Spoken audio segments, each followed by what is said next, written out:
Nuovarden is a dimension of wide-open mystery and infinite discovery created by our very own DungeonMisterTy and published by Adventure Slang Productions. You can learn all about this dynamic game system and wondrous setting at adventureslang.com.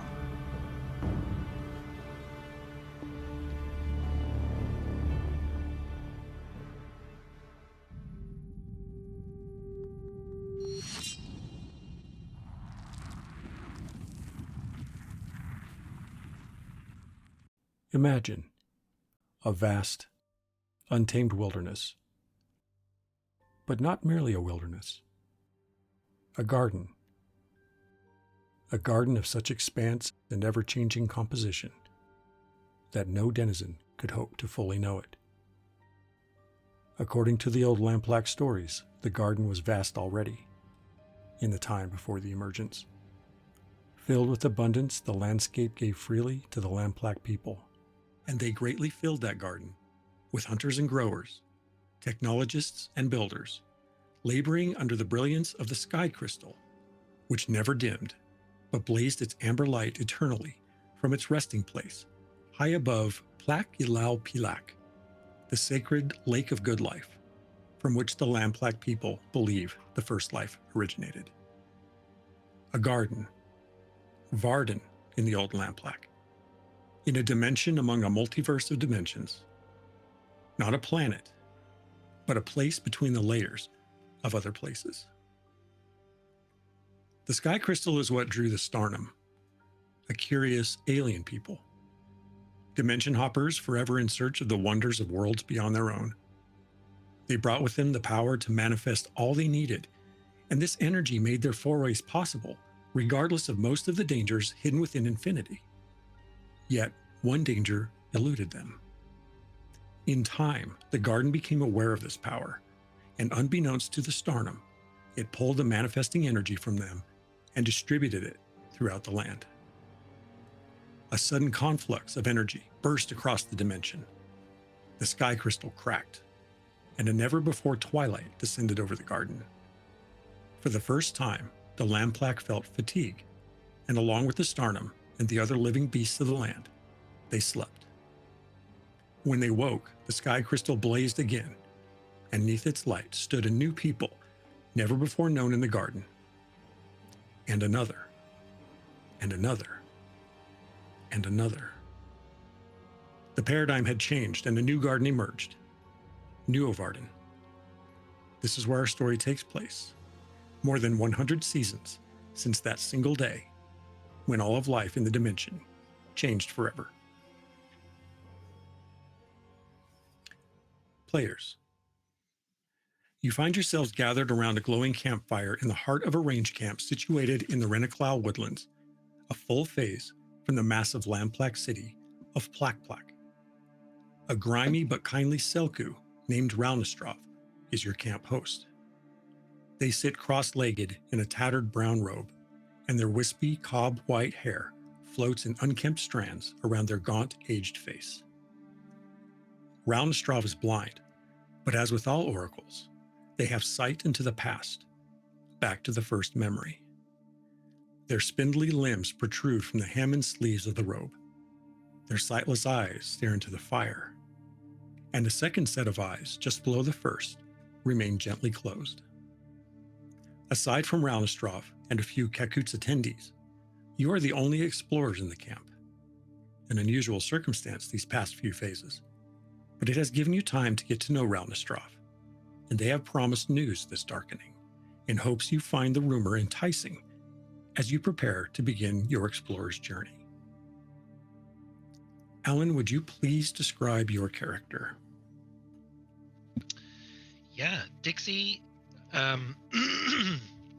is short, and their skin is a mix of yellow and white, and is streaked with their body looks like that it's streaked with bolts of lightning. And Dixie sits cross-legged, wearing like roughshod, like linen pants, and like a short, almost like a bolero top, where they've kind of got bits of pieces of clothing that other people have said they should probably wear. because Dixie was fine just to cruise around not wearing anything, being the small kind of sexless androgynous Lenai that they are. But they kind of enjoy sitting there in clothing that they sometimes see other adventurers wearing, like their good friend Zorik would often mention things called, pants and hats. But they have wildly bright eyes, and Dixie is seated, kind of staring at the campfire, and occasionally like sagely nodding and being like, but that's Dixie. Excellent. Rachel, would you please describe your character? Fellavaai, as was stated previously, to the audience looks alien. They are sat on a mat on their knees, tall for an Iksha, their elongated limbs stretching out further than most of their kind. He has long, straight black hair that tumbles about down to his waist and complements the deep indigo hue of her skin. There's a jagged scar that cuts across the left side of their lip, and where large void-like eyes would be is a strip of thin cloth woven from the same fabric as their black robes. They carry only the barest of essentials, and the only thing that stands out of place are, if they were standing, 2 strips of cloth wrapped around their ankles with 2 symbols on each. And you swear that the shadow behind them is moving when they aren't, and not just with the firelight. But they are sat on their knees, where their eyes would be staring at our guide, Ralnistrov, silent, unmoving. Thank you. Tim, would you please describe your character? Yes. Sif is a Keku, which is a subgroup of the Kekuts, who are bestial. Sif is a bird, being light of limb and light of bone. He's very much a lot of feathers and fury, but he comes from a long line of mostly weaker hunters, and this grates at him. In his own disquiet, it affects his speech, and so through his beak a stutter emerges, and yet he strives to maintain or at least present greatness. So think of a bird preening his feathers and puffing himself up. That is Sif. Thank you. And Dave, could you please round out the descriptions of your characters? Absolutely. Zorik is, when standing lithe, spindly, you might say. At first glance, this Asgar would appear to the unknowledgeable or the unfamiliar as hairless, but upon closer inspection, you would see this sort of very fine, short hair that covers their body, very pale white, even more colorless than white. And upon this hair and upon their skin, beneath it, there is this dark network of tattoos across their entire body, their head, their face, around their eyes, their arms, their entire body, having been adorned with this ceremonial decoration. Currently, as this conversation takes place, Zorik sits cross-legged near their friend Dixie with a hand drum, a well-crafted, beautiful hand drum, and just gently playing it as if to accentuate the tale and the information being proffered by Ralnastraw, but also ever so in tune with the ruffling of feathers of Sif. They'll hit the gong, if you will, the head of this hand drum just a little bit harder, as if to accentuate that ruffling and that fluffing of feathers. As they do, they pay much attention to their feathered friend. Ralnastrov throws a branch into the fire, and the flames glow brightly. I have heard, they begin, a fascinating rumor, though I have been unable to confirm its veracity. Do you wish to know it?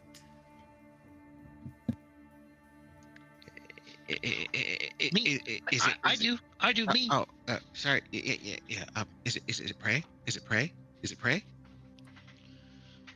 I believe we are in agreement then. Fellavaai, would you care to hear the rumor as well? Just the softest nod. It is settled then. Ralnastrav, please grace us with this rumor. Ralnastrov smiles knowingly at your enthusiasm. I thought as much. The fire grows brighter as the branch burns, and a pocket of sap pops loudly, kicking a blackened coal just outside the fire ring. 2 phases ago, during the darkening, a lone traveler arrived very late. The landplaque man was several seasons in age, no whelp. He carried a certain confidence in his bearing, and not much more than a hooded cloak for protection. He informed me that he had come from the slope of a high point on the southern face of Isalka Mountain, where he was visiting an ancestral landmark. I have heard as well that a reclusive blue-haired people live at the highest peaks of that mountain, where the snow and ice of the Loal Takra never melt. Ralnastrov again stares sightlessly into the fire. They seem to have faded to a distant memory before the Selku blinks and smiles self-consciously. It was what this man told me next, however, that caught my full attention. It was some 5 phases ago, I believe he said, that he gazed from that great summit upon the jagged points of the Palalaup Great Peaks and saw between the gaps a heretofore unknown golden valley.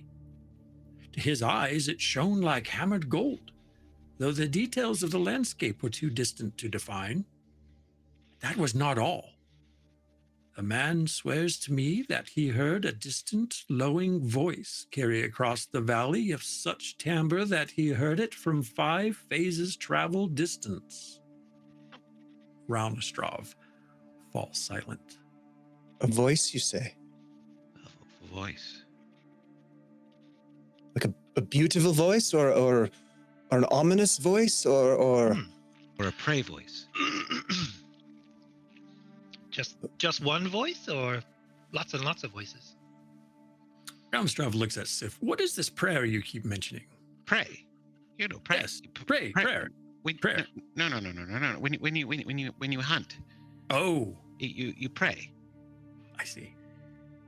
It's The individual mentioned it as a lowing voice. More. Something like a gore may make, I assume. Oh, gore is not prey. Gore is food. Did he mention what it said? No, just that it carried a great distance across the sky. Strange, yes? what is the significance then, Ralnastrov, in your great knowledge of the lore of this place, the peaks themselves, the valleys, the peoples? There is no valley there that I am aware of. There is the gazing dunes and the green sea beyond. It's an arid land. The idea that there may be a golden valley beyond those peaks, it makes no sense to me. Golden Valley, you say? So I was told. And would we know I won't presume my character does, but would anyone else know, like, how far away we are currently from the peaks? Actually, let me show you. If we look at the map in Owlbear, Perfect. so in the lower left of the landscape, you will see the Palalalp Great Peaks there on the southwestern edge. Yep. And you are just inside the Renaclal woodlands. Isalka Mountain is there to the northwest. And that is where allegedly this individual said that they were standing and looking southwest across the peaks into what Roundistrov has just referred to as the Gazing Dunes, and alleging that there's a valley over there. Does this spark any kind of memory from Dixie? Of a Golden Valley? Yeah, in terms of, because I assume Dixie would have memories of that landscape. Potentially. Please, let's have our first roll. Oh, first roll. Yeah. I'm going to ask for a called roll. So there are different kinds of rolls. When the seer asks for a called roll, it is a free 2-die roll, and we're looking for a 4 on at least 1 die. This is a lore roll, so it's a called roll lore. Okay. If you have lore, for the audience in particular, if those who have the discipline in lore can use primacy to change the die result if needed. All right. I do not. My discipline is element, but I'm going to roll 2 die. One of them is a 4. Okay. As you sit there, Dixie, and you think and you think and you think, and you're like, oh, I remember. No, I don't know if that was my memory exactly. But I remember something about no golden valleys. There is no recollection in your memory banks of a valley of hammered gold. That would be very distinctive. Yeah. I think at that point, Dixie is kind of staring at the fire going, I don't know. What do you think? Yeah, I didn't think so either. I don't think there's a valley there. Maybe, but also no. But yes, but also no.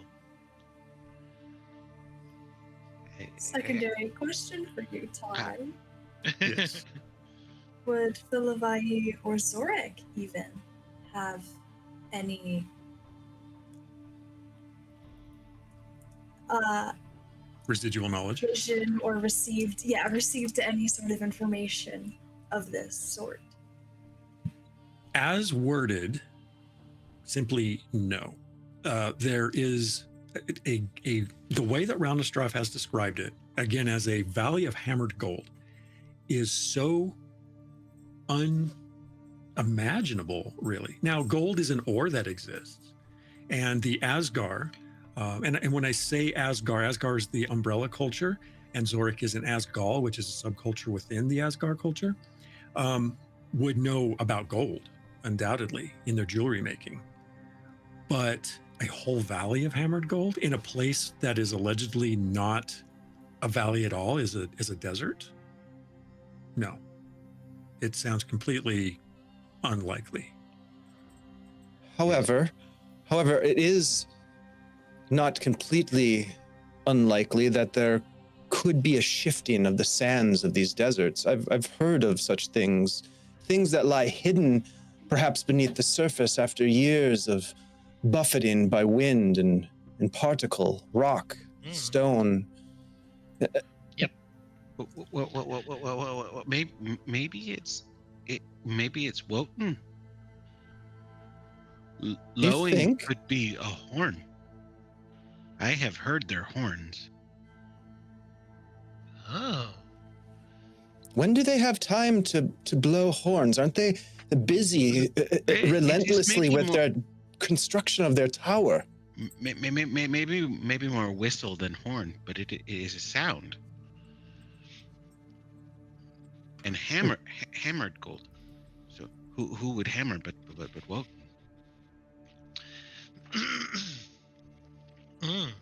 This rumor around the Strav, did you mention where you learned of this thing, this Oh, tale? yes. Yes, there was a Landplaque gentleman who had come through in the night and mentioned it to me.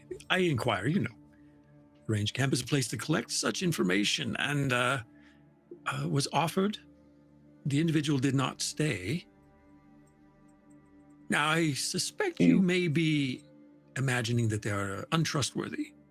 No, And not at all. I'm not I don't know. untrustworthy, Yes. but perhaps Mistaken.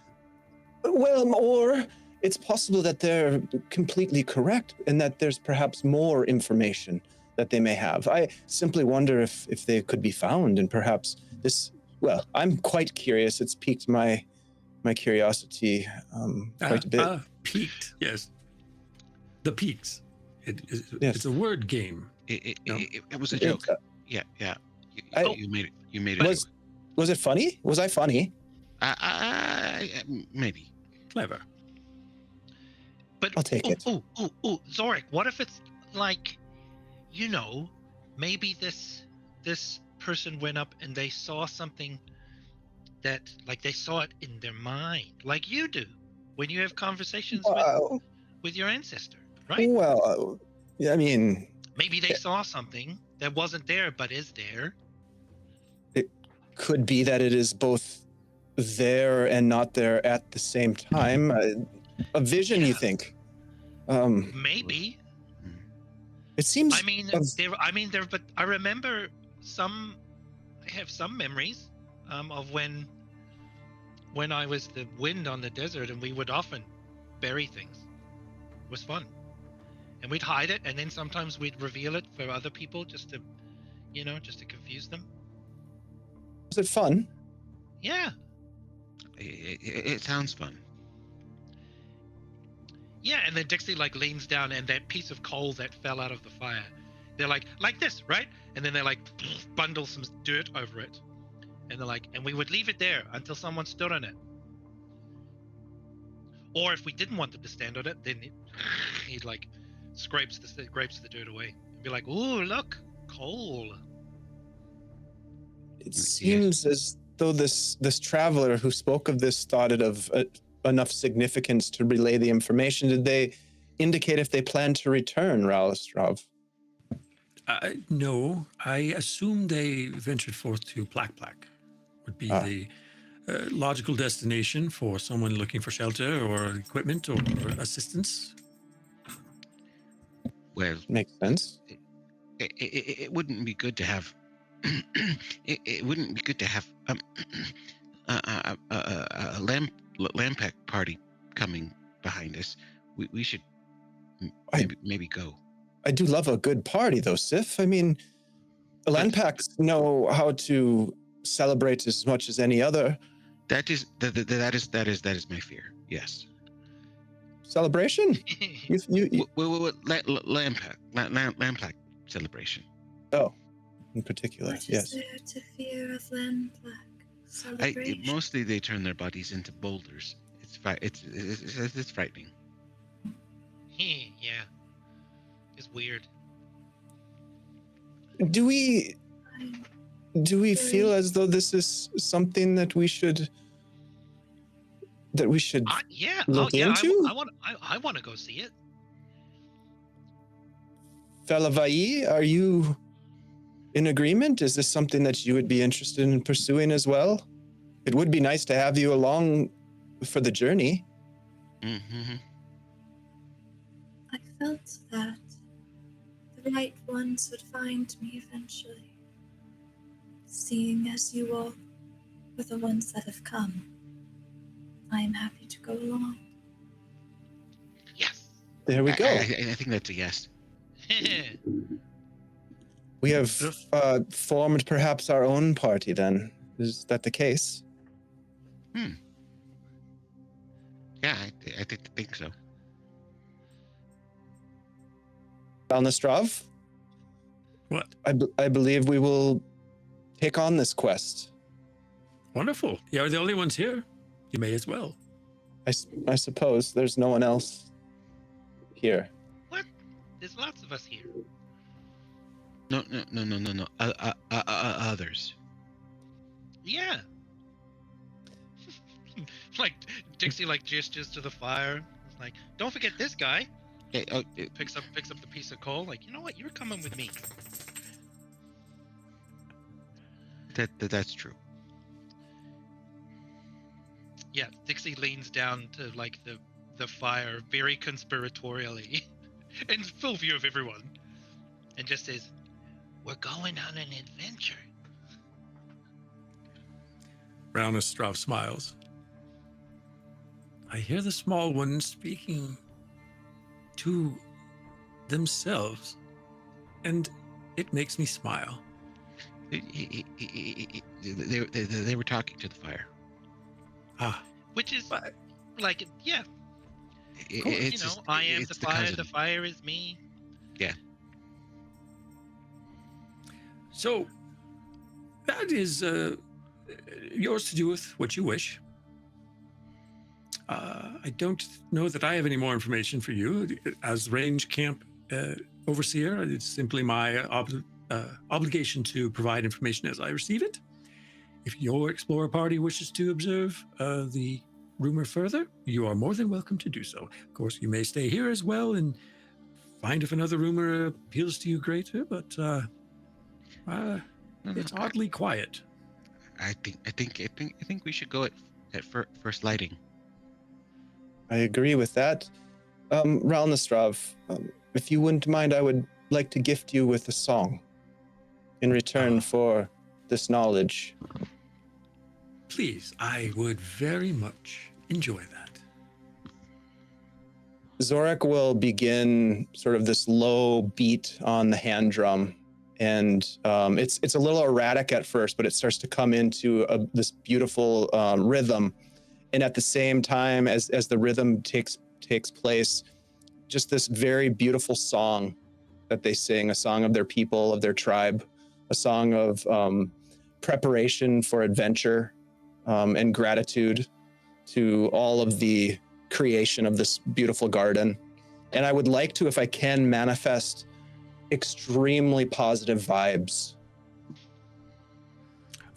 For the group? Or, well, I would say for Raunestrav specifically, but also, you know what, maybe for the entire group, just to sort of make us feel excited about our decision and feel good about the decision that we just made. All right, what would be the outcome of your manifestation functionally? Yes, I should probably have the status effects up. That would have been smart. I would say something, shoot, let me bring that up. Perhaps empowered? Yes, empowered seems like it would be likely. Ty, in your beautiful new book, what page are those status effects on? Do you know off the top of your head? Around page 20. Okay. 30. Page 30. Okay. Here we go. I got it. 25. Yep. I would say, let's go with. Right. I was looking at manifestations. Yeah. Now, bear in mind that a manifestation has a temporary lifespan, except if you commit one of your action dice to it in your dice cache, you can leave it going indefinitely, but it will reduce your dice cache. So I don't really see. It's maybe empowered, but it's more. I think it's lucid. I think I'm going to go with lucid. It's a clarity of the decision that we've made, of what lies ahead of us, hoping that it will help us to better understand what we've committed to, and we've also sort of committed to being a party. So what that means, the friendship and the bond that we just made with each other. So it will be a lucid status effect, and I will commit to maintaining it through our the darkening, through the sleep. Okay. Yep. So it's a manifestation. This can be called roll because we're out of turn order. So please give me a called roll song. Okay, which is my discipline. And does that mean that I would be able to use primacy should I need it? Yes, Yep. if you need it, you can. Okay. Yep. Okay. I do need primacy. I got a 3 and a 1. I rolled a 3 and a 1. Okay. which is a Definitely want to use primacy. that's a failure, standard failure, It's a right? high failure. It's a High failure. Oh, because there's a Yeah. 1. Yeah. Correct. So I'm going to use primacy. Does that mean I re-roll both of them? You don't re-roll, but you have. Oh, well, you I can. add I bump the 3 to a 4. Correct. Yeah. That's what I do. Yep. Yes. Yep. Okay. So I'm going to bump the 3 to a 4. All right. You bump the 3 to a 4, and in this song, everyone feels relaxed and assured, clear of mind, and Roundastraw yawns. Oh, this darkening does get on in the in the evening. I must rest now. Damned repose is perhaps the worst aspect of the emergency. I will be sure to see you off at the end of the darkening, assuming you don't leave before I wake. Thank you for your song, Zorik. Of Fellavaai. course. I'd like to speak to you, if you are able. Of course. They stand. We can step aside. They walk not very far away. They Roundastraw holds an arm out, a spindly arm, and you, as a reminder, the Selku have long, black, twiggy phalanges, and so if that's uncanny to you, you should know the detail. If not, it is not a problem. But in their sightlessness, they hold out an arm. Lead me where you wish to speak, Fellavaai. Of course. Just takes them a few, it's not feet, I have it written here, a few shins away. Nice. Thank All you. right. Just to make sure that I know the culture, Selku are the lore. Right. They are the oracles. They are the mind of Nephis, and Nephis is the spirit of the land. Fantastic. As our cultures I want to do, I wanted to share some information with you. I do love information. It was but a few phases ago that I saw a vision, perhaps, from the void. Something large. Something not of our dimension, but something that wishes to me. A threat. Perhaps. That is what I was sent to figure out. Do you think it has anything to do with this Golden Valley? I am uncertain, but that is not an unusual place to be. I suppose that remains to be determined. There is a Golden Valley in the desert. Then is it a desert, or is it a valley? Do labels even matter in that? It is whatever it wishes to be. This is what might concern me if I overthink it. If it wishes to be, then is it of the manifesting energy? And that is a question we must always be aware of, because the manifesting energy is ever changing, ever shifting. At times it has its own intentions. We do not always understand them. For someone like you, it may be not unlike what you have seen in the void. However, the void is out there. We are here.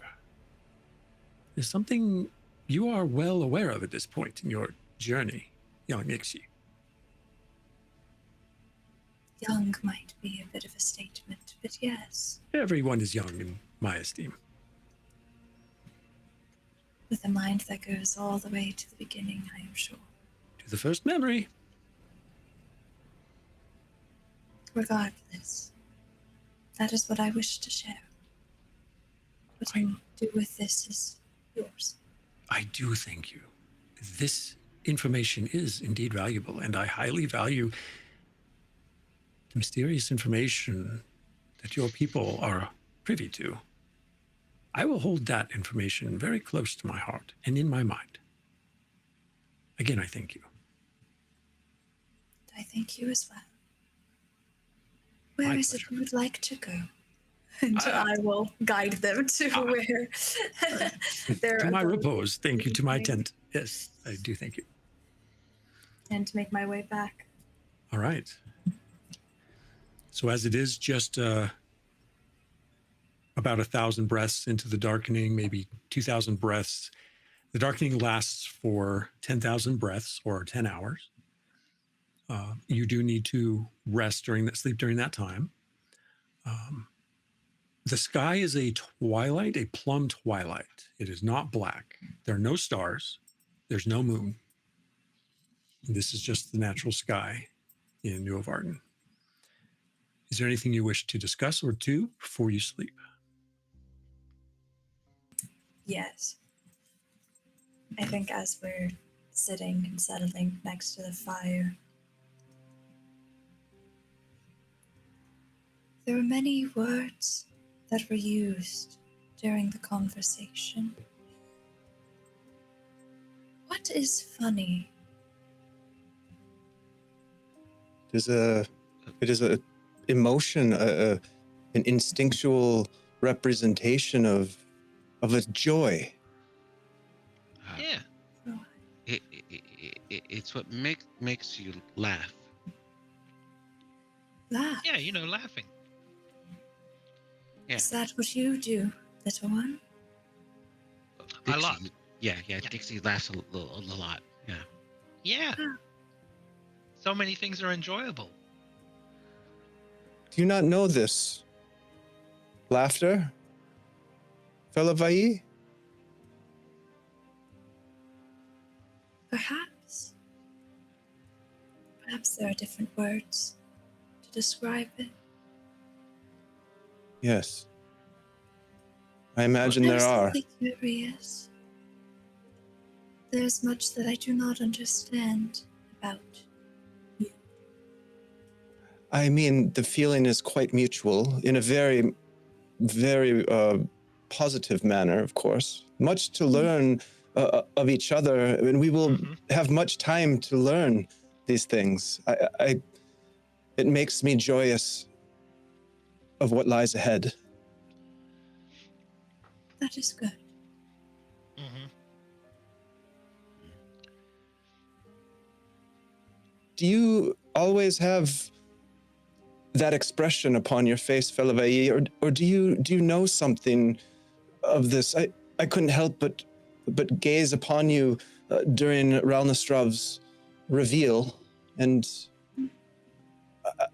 I couldn't help but sense in my heart that perhaps you understood something that maybe the rest of us did not. I do not know much of your people, but I do know that there are secrets that only your kin are aware of. Well, that may be true. The situation remains ambiguous. I've never heard nor seen gold, nor hammered, nor what you called a horn. But there's a lot that remains unseen. To even you? Perhaps in time. Oh, yes. There's only so much the void can show. And the void is not of our dimension either. Though I am familiar with the ways it enters and leaves.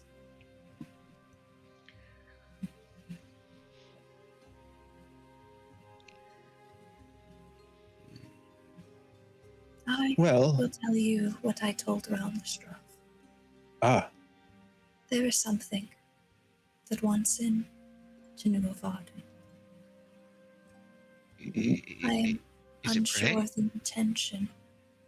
It is large, Prey bigger can be than large. anything I have ever seen. Wants in Anything that from I've ever comprehended. Oh, would suggest that there is an out, or that there is something other than in. that That is is a laugh. laughter. That's a laugh. Yes. There is Did I make a much- funny again? Yeah. I believe so, yes. It was Yeah, unintended, but Fellavaai laughed. Yeah. Yeah. They did. There is much out of this world and in it. There is much beyond us and within us. We are not the only ones, Zorik. I'm confused, but I'm okay in the confusion. Do Welcome. you think Fellavaai, do you think if I kill it, if I kill the big thing, and I bring it home, do you think that's a big trophy? Trophy. Yes. When you hunt, you prove you killed things by bringing pieces of them, the pieces to show. Or to I- trade. Well, to trade trophies is a bit crass. Like this, and Dixie will pull out the piece of coal. Yes, it's a I- trophy. No, that is more related to you. Something you actively hunt. Yes. Right. I think that Right. remains to be seen.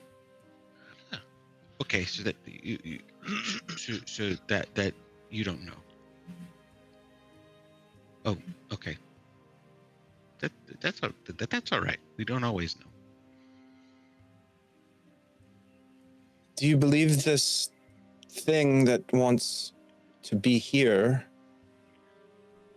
is connected to our fate in some way? You've seen it, you say? It is certainly connected to mine. Oh, That is good that we keep you with us then. is it? Yes, You yes, found very, me. very good. I found you. This was meant to be.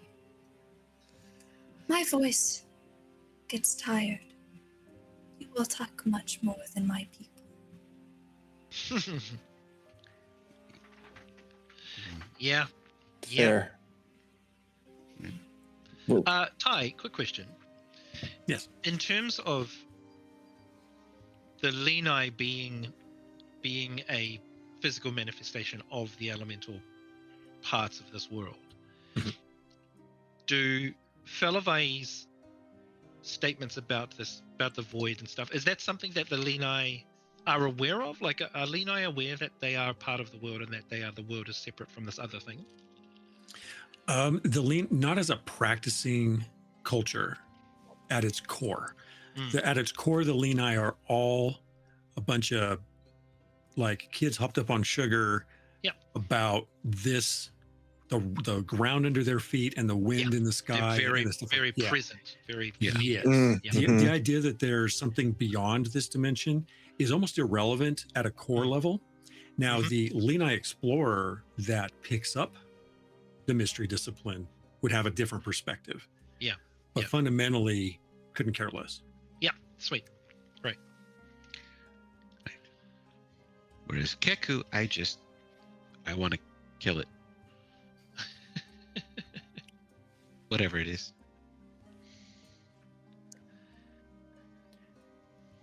Anything further? I will go to sleep as well. All right. Anyone that has a sleeping mat in their inventory may roll 1d2 and add that when you wake as extra injury scale. ooh. Ooh, no. Now it I gotta only do it. lasts It only lasts for that day. And if you are injured, you don't heal it. It's like temporary. Right. It's like temporary. And then do I we got a re? whole 2.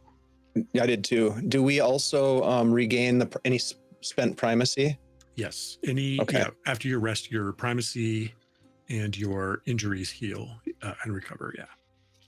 Tyre, was it true that there were no other explorers in this camp right now?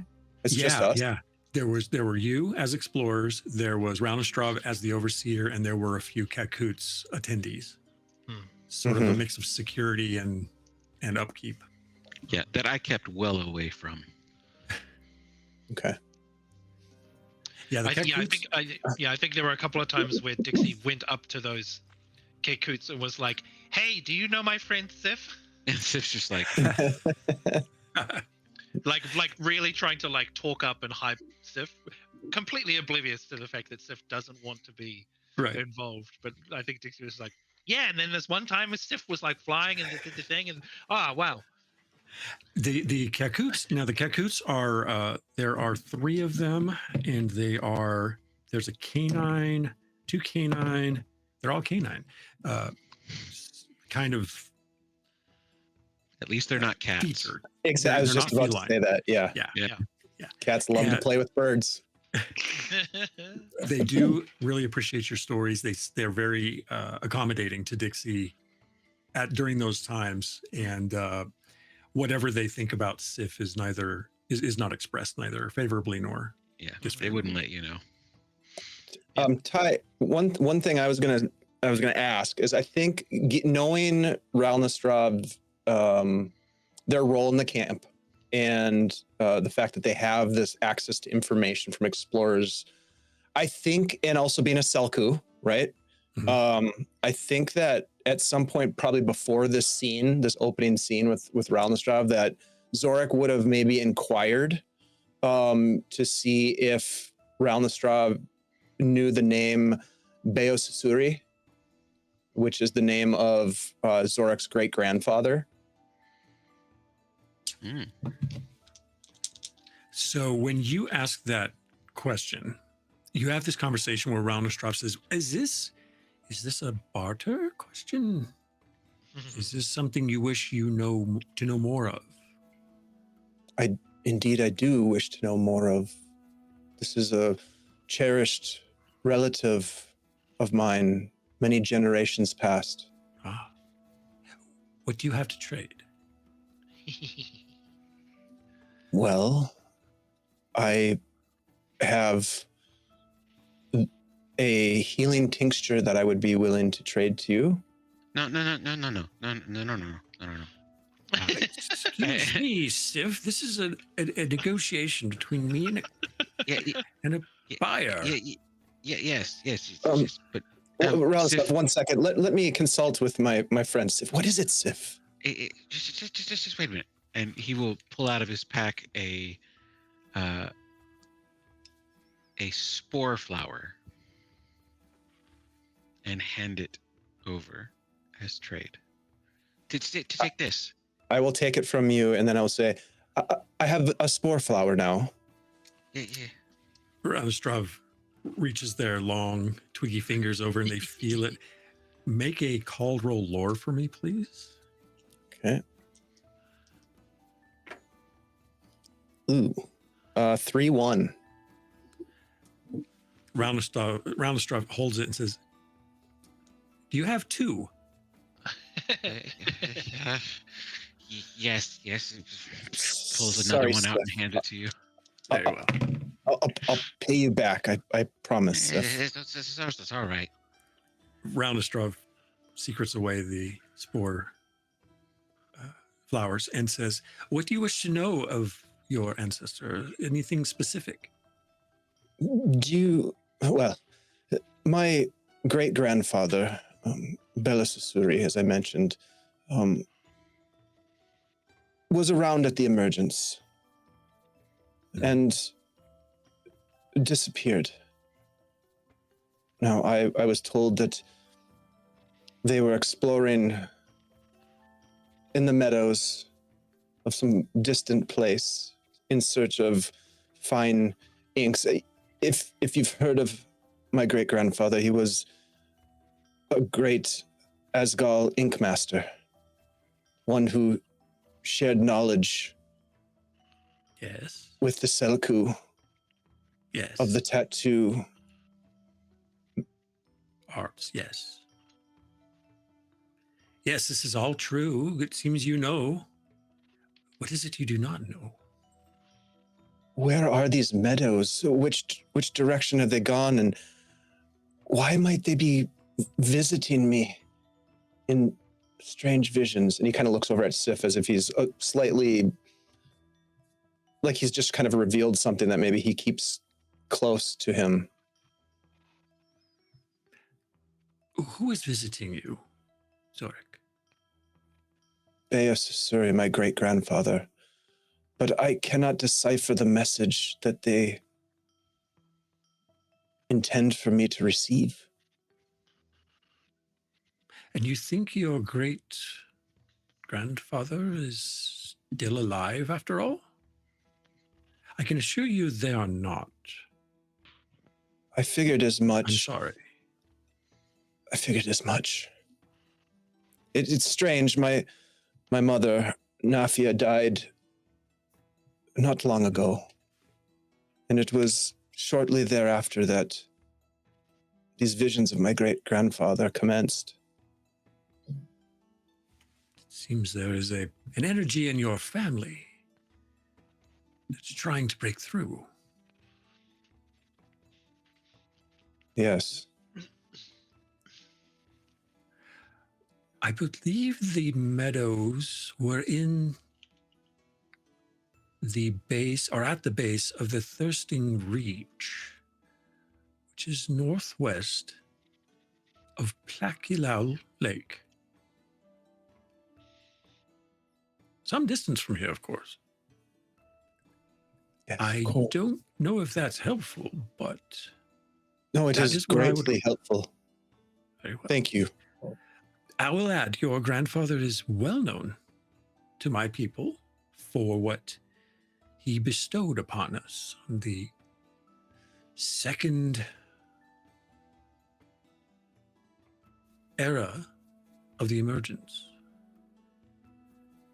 He was a young man still then, and he gave to us a great method for recording knowledge since the emergence, which our Silky scholars, as you know, engrave upon their forms using your grandfather's technique. It is an honor to meet you, Zorik. You should be proud of your family's lineage. Thank you, Ralnastrav. I appreciate the knowledge that you've shared. It was a good trade. It was indeed. It could have been better. Thank you, Sif. It's all right. Ralnastrav, we'll see you later at the fire, where we will have very important discussions. Yes, and if I have any information, I will let you know then. Very well. What a beautiful flashback. Hmm. Meanwhile, yes, go ahead. Yeah, Dixie doesn't have a sleeping mat in their list of things in their inventory. Okay. But I think Dixie's just like, oh, the ground is a little bit too hard. Okay. And is going to try and manifest and try and affect Earth to make it softer, like to disturb the stone to make it softer and cushier. Nestle in, yeah. Yes. Is there any, if there's nothing else, you all rest. And the way that, so when the darkening arrives, it's, you can sense it. You know when it's coming. So it doesn't surprise anyone, but it is immediate. So it's like sky crystal's burning, and it's not. And then it's bright again.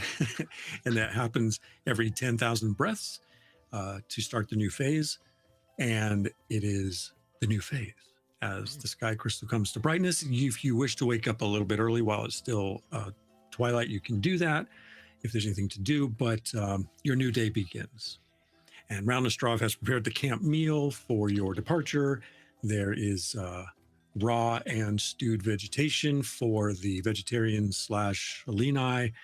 There's also some prepared meats and fruits for anyone that wishes to partake in that, and it's courtesy of the range camp. So good. So are you off for Plack, or are you going to tackle the mountain yourself? Immediately. And I do hope you make it back. I'm desperately curious for more information. I'm sure there will be more to share. Wonderful. You know where to find me. Thank you for your hospitality. Without your contributions and participation, there would be no reason for it to exist.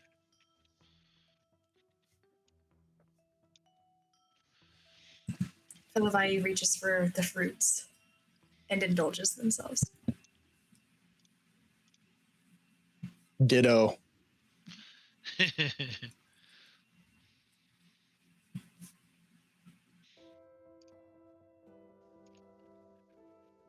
All right. With that being said, what is your plan?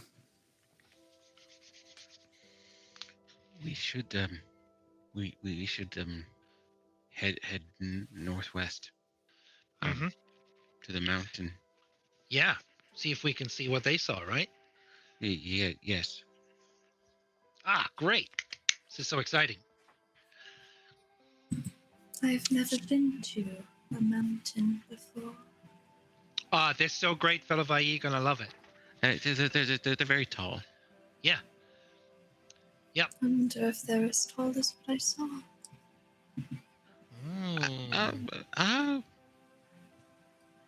I hope they're taller. It's a curious thought. I've never hunted a mountain before. Okay. So we should form our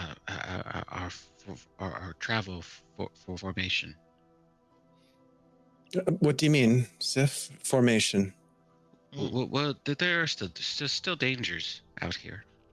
So I would like to lead, and I will walk sometime and fly sometime, and keep an eye out, and then you all walk your way. Dangers though there may be, Sif, I rest quite assured knowing that we have a formidable warrior such as yourself with us. He just blinks blankly at you. A warrior. Okay, well, It's lovely to meet. okay, but what are you? How are you walking? With my feet on the ground. Yeah, Okay. same. Dixie's up like quite a distance off to the side, like, I'm over here. Okay. Is this a good formation? No. Why not? If you are in trouble and you are far from us, it will be hard to help you. Oh, that makes sense. Remember, Dixie, when I mentioned that it's easier for us to have a traveler's conversation when you walk astride myself, that many of the times that you are off many shins into the verge, I cannot hear you nor be heard. Oh, I mean, do you want me to yell? I can just yell. That would help. No. I guess not. Oh, okay. No. Like Dixie will like trot up and kind of stand Well, ridiculously close. Why don't you Dixie? Why don't you walk in between Fellavaai and Zorek? Okay. Ah. Sidles in between. Should we hold hands while we walk as well? The three of us. Ooh, yeah. You can if you want. I don't mind. Fellavaai, would you? It's mostly for safety And, well, perhaps for a little fun. Yeah, and it helps you to know where everyone is and feel connected. I'm willing to try. Yeah. All right. Great. I'll reach down and grab one of Dixie's hands and kind of look over at Fellavaai and kind of like gesture like, this is how you do it. Yeah, and Dixie like She reaches places out their hand out. her hand and waits for Dixie to initiate how it works. Yeah, Dixie will be like, great. And then we simply walk. Does Fellavaai feel different to Zorik? Cold. Mm-hmm. But I really believe you only no have 4 digits texture as well. otherwise. Yeah. Yeah, I think at that point Dixie's gonna look at both the hands that they're holding and be like, wow. Yeah, Fellavaai's missing a digit as well. Mm. I think after we sort of demonstrate that we're kind of getting the hang of walking hand in hand, Thorak is going to be like, now we can swing the little one a bit to have a bit of fun, just like this. Just rotate your shoulder, your arm at your shoulder, back and forth with me. Give it a try, I think Fellavaai. they stare for a while, a bit confused. And the purpose Demonstrate, of like- this? You'll see. Okay. Fellavaai has these onyx black eyes that just stare. Covered in a wrap. Yeah. That's why it was sort of ironic. You'll with see. The wrap, it is just staring. Yeah. It's odd that Fellavaai does seem to know where you all are at every given moment. Like, it does not matter the wrapping on their face, they do still see you. Mm. Yeah, oh yeah, I think Dixie, Dixie's fine with it. Dixie's like, yeah, that makes sense. Like, I can close my eyes and know where everything is. It's very easy. And how is Sif moving? Where are you at? So I think Sif is going to be in the front, but he's going to walk his normal distance, so being able to keep up with them on foot. But then he's going to, because there's a lot of trees, he's not going to go real high. He's going to stay just below the boughs, so maybe 4 to 8 feet up, and then move ahead for 8 to 12 feet. Okay. Land, and then start walking again, and just periodically hopping up and down in the air, and All right. kind of keeping eyes high and low at the same time. Right. Yeah, I think at points as well when Zorik and Fellavaai are like walking with Dixie. Dixie is just like a kid. So Dixie will occasionally like just let go of their hands and be like, "Oh, wow," and walk over and like, find something interesting, come back with like an interesting rock. It is, be like, it is interesting. yeah, I remember when this was part of something much bigger. And like lots of, just occasionally, like as everyone's walking, Dixie just is just all over the place. Hey, I know that. I think that was part of, run. Having traveled with Dixie for a little while before having met the other two. I think that was part of Zorek's request to hold hands, was almost to keep Dixie sort of, moving with the group, because they have traveled a lot together, but they haven't gone that far because of, lots of rests, lots of time where Zorek would sort of be stopped and maybe just playing the drum while Dixie was exploring and speaking to their, their family and friends that they know are everywhere. Yep.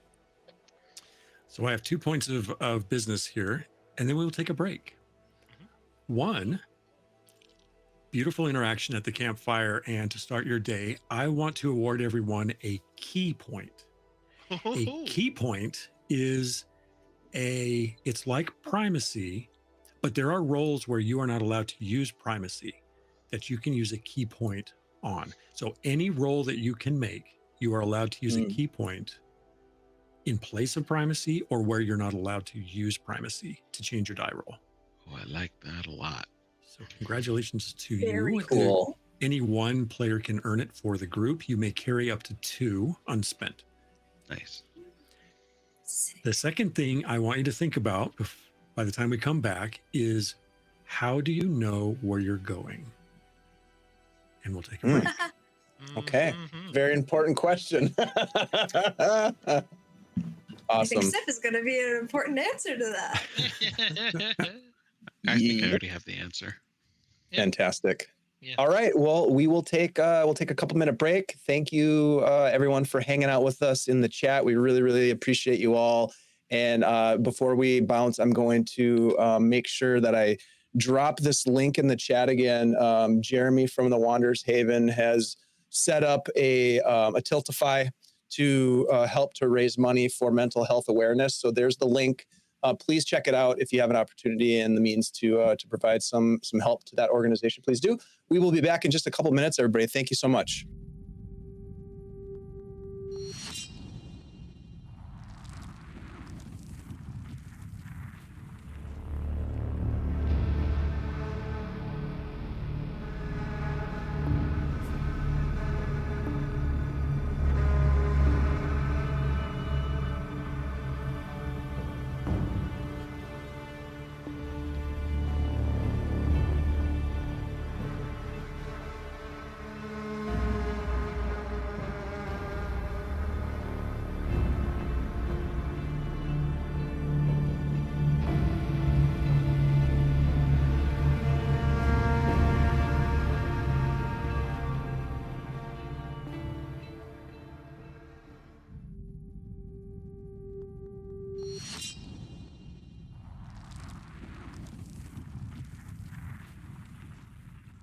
All right. And as you all leave the range camp and head into the woods in the general direction of this massive mountain range, which is not impossible to see the peaks of over the woods, you are in the Renaclau woodlands, which are somewhat of a valley at the base of this mountain range that separates the woodlands from the gazing dunes, arid desert lands toward the green sea. But you don't exactly know your path. Hmm. So what is your strategy for finding out where you're going? Right. So Sif will fly, use his wings and fly high above the trees and try to spot the mountain of Islaka, right? Is that the thing? You're looking Isalka? for Ilsaka? Isilica? Yeah. So looking for Salka. Salka means of salt. Isilka. Mhm. He will attempt to fly above the trees and spot the mountain. Here's what I want you to do then. As you fly above the trees and try to get your bearing, you're not necessarily from this area, this region, so please give me a called roll lore. All right. We do have a Might key end up point. using my first key point. Yeah. I will not, because I got a double 4. Oh, Very well. Yo! When you shoot above the canopy. Look, we got our new what do you call that emoji? Our D4 emoji. Got the Oh, yeah, D4 nice. emoji. Yeah. Perfect. That's what it's for. Yoo-hoo. So, chat, keep an eye on when a double 4 is rolled. That is a high success, and that is the success to the greatest possible outcome. And it has other benefits in addition to it when manifestations are involved or attack actions. So we'll keep an eye on that for us to use. And thank you, Dave, for bringing that into our venue here. Well, let's thank Tea Time with Taryn for creating that, because that is a custom emote that Taryn did for us. So thank you, Taryn. Yes, Awesome. thank you much. A custom Nuovarden emote, I mean, if I may. Yeah. Guild Superior. Yep. Beautiful. Okay, so if you fly above, you shoot above the canopy, and you launch yourself into the open air, and the sky crystal blazes and the landscape opens before you, and you have no problem identifying Isalka Mountain, which is a large standalone mountain to the west. And then the spiny ridge of the Palalp Great Peaks that border the southern end of the main landmass. You are, in essence, looking over the distance at this great mountain range that is the edge of the continent, as far as this bit of land goes. So you know the direction for the peaks, which isn't impossible to determine, and it's not all that far away. You are probably, what you can see as you fly above and you look down is looking. Let me get my bearing again. Looking south to the almost due south is also the sprawling metropolis, essentially. Strong word for the technology of this setting, but a massive city village called Plak, which is the cosmopolitan center established by the Lamplak people, and it's a bustling city of all sorts of people. Right. And it's large enough that you can see that. Yeah, I shudder at the idea of so many Lamplak in one place. You don't like the Lamplak? Well, it's not that it's more, I'm a bird and I'm fragile, and they are the opposite of fragile, and they don't always, not intentionally, but they don't always know how strong they are. And for the benefit of the audience, the Lamplak people are large humanoid. They're the most human-like of the cultures in Nuovarden. I often refer to them as like the Dothraki sort of image from Game of Thrones. They are 6'2", pushing 8 feet tall. They're very athletic. They are the originating people of the dimension before the change, before the emergence, when the other cultures emerged, or before the Starnum arrived at least, which was pre-emergence. Starnum being those responsible for bringing the energy to Nuovarden that changed the landscape with the emergence. And me being just a little bit taller than Dixie, I'm and a bird. I often feel a bit like a piece of china as a bull is running through a china shop. Yeah, that's a good analogy. And your height is about what? How many? I'm gonna go up. I know Was what the that answer is, but I'll 68 feet. No. What is your size? Oh, my size. I am a short little person, and I'm not that short. I'm 4'10". 14. Okay, so about 3.5 shins, or 2.5 shins. 2.5 shins, but a lot of it's feathers. Yeah. And to be fair, your bones are hollow. Yeah. Yeah. Yeah. Okay. I'm not built strong, but I want to be. But the benefit that you offer right now is you can clearly see the mountain range. You can orient by Plak to head towards the peaks. And now, if you're judging that this stranger told Rounistrov that they saw this valley through the peaks from Isalka, the southern side of Isalka, they still must have been pretty high up, but it gives you something of an orientation, and you can inform the group. But collectively, what are you doing with this information now as you approach the foot of the Palalp Great Peaks? I think Dixie has the map and the nav lens, and will I think very early on probably looked at Fellavaai and Zorik and was like, "Here, you hold this," and gave them the map and the nav crystal, and is like, "Yep, so this way we need to go there," and then as they walk goes like, "Ooh," and wanders up here. So we can say fortuitously that Plak is on this map, which puts it within about 2,500 breaths of area in any given direction that it covers. There does appear to be on this map a trailhead that comes out of Plak Plak and goes into the that climbs into the range. Into the range. Yeah, cool.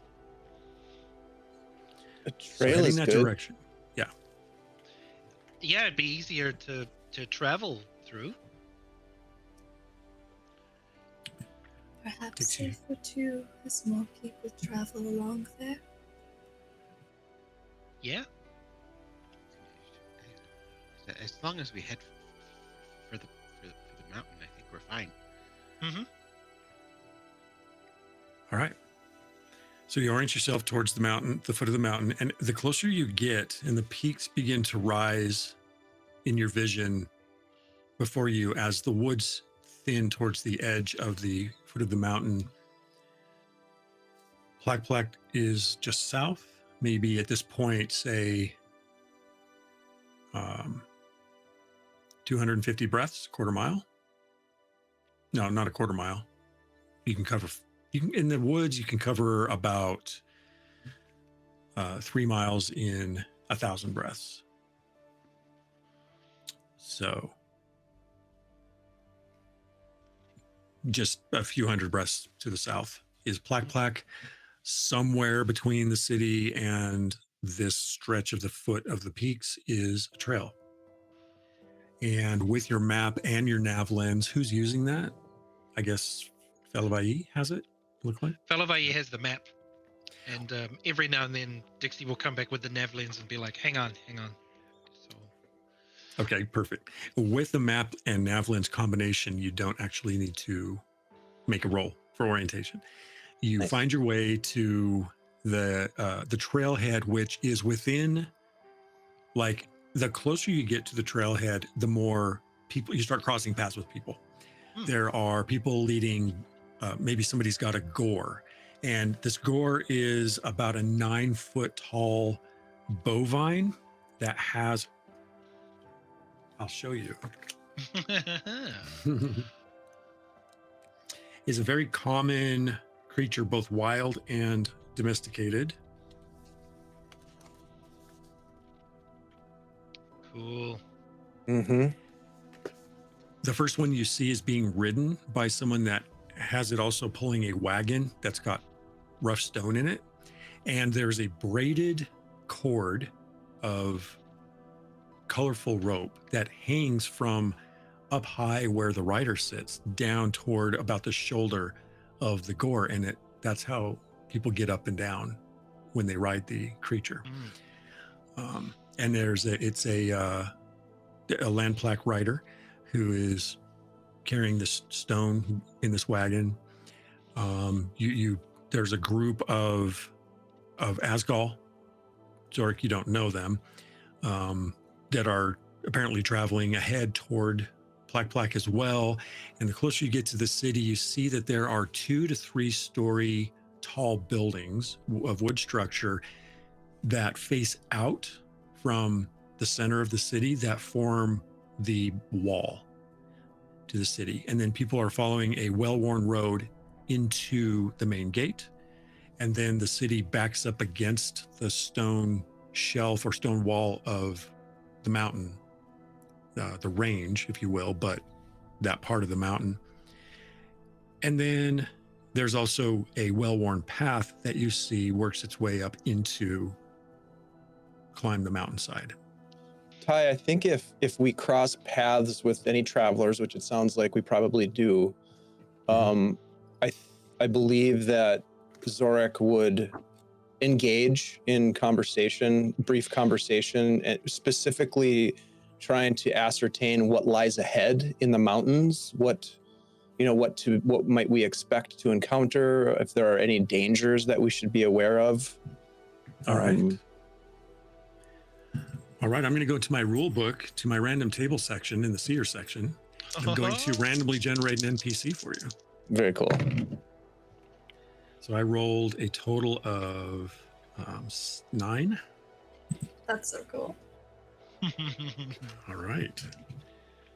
So I'm not gonna do this the whole series, but I'm gonna tell you what I rolled as I put it together. I rolled a 9, which is a Starnum. Oh, That's interesting in and of itself. Yeah.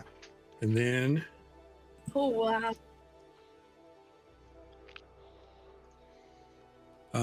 yeah, so what there are 2 leaving the city from the front entrance and moving in your direction, like opposite direction that you were headed, back towards the woods, are 2 of these. They look kind of like rodents. They're about a shin tall, so about 1.5 feet, and they walk upright, and they have their little arms out, and they're bushy. I'll show you a picture. I look instinctively over at Sif, and just shake my head, not pray, not pray, not pray. That looks like prey. That definitely looks like prey. Oh my god. These are colloquially referred to as rage thieves. And they are Oh my God. they're a nuisance in their natural form, but the way that they are moving freely about, you get the idea that these are probably inhabited by Starnum, because they're also in conversation with each other as they come waddling down the roadway toward you. Yeah, And they they don't walk carry like prey, and they don't they- smell like prey. they carry gear. So there's like a small satchel, and one of them has a dagger in a belt, and Oh my god. they're moving, towards you, and they're having conversation, but they see you kind of making eye contact with them, and one of them is making eye contact with you. And as they get closer, Dixie is like all waves, like hi. Oh my god, as this they is get an closer, episode they of say, Riddle. Oh, yeah. I love it. Yeah, they do want to talk to us. "Hello, Hi. Hail Hi. and well met. Hello. Hello. Hello. Going to the plaque, I see. Hmm? Actually, we're going the other way. We're going to Isalka Mountain. Oh, well, that is the other way. That is entirely the other way. Wait, have we gone around? No, like I'll like look at the map and turn around to my friends and be like, wait, did we go the wrong way? Actually, no, we're on the right path. We intend to travel into the range, into the mountains, the Palalp, Palop." the Palalp Great Peaks. Yes. Are you That familiar? mountain. It's right yes. there. It is. Why would you climb the mountain? Well, The desert's on the other We side. have reasons. our reasons Well, are our easy. own, I suppose. Yeah, you get a The- good view. The other figure says, I bet it has something to do with that voice. Does it have something to do with the voice, travelers? Are you looking for trouble for yourselves? Trouble? Oh, did you hear the lowing voice too? Yes, the Did whole you see the city valley hears with it. the hammered gold? No. What valley? What Where's this voice? valley? Yeah, there was a valley. If you stand on the mountain, you can hear the lowing voice, and then you can see the valley of the hammered gold. Perhaps Hmm. hammered by the architects of fate? "Okay, wait a minute." The other one gets excited, says, Hold on a minute. Is this a riddle? Let me think. Let me think if this is a riddle. and they look at you. They look at you, Zorik. And as they look dead in your eye, and they say, "This must be a riddle," what are you thinking? Zorik? Yeah. Zorik is thinking that there was no mention explicitly of trouble before with Ralnastrov. Although it probably should have been implied, and it probably should have been assumed. This may be the first time that Zorik is thinking this could be dangerous. And when they think that you're posing a riddle, Ah, I think Dixie is behind them, looking at Zorik, being like,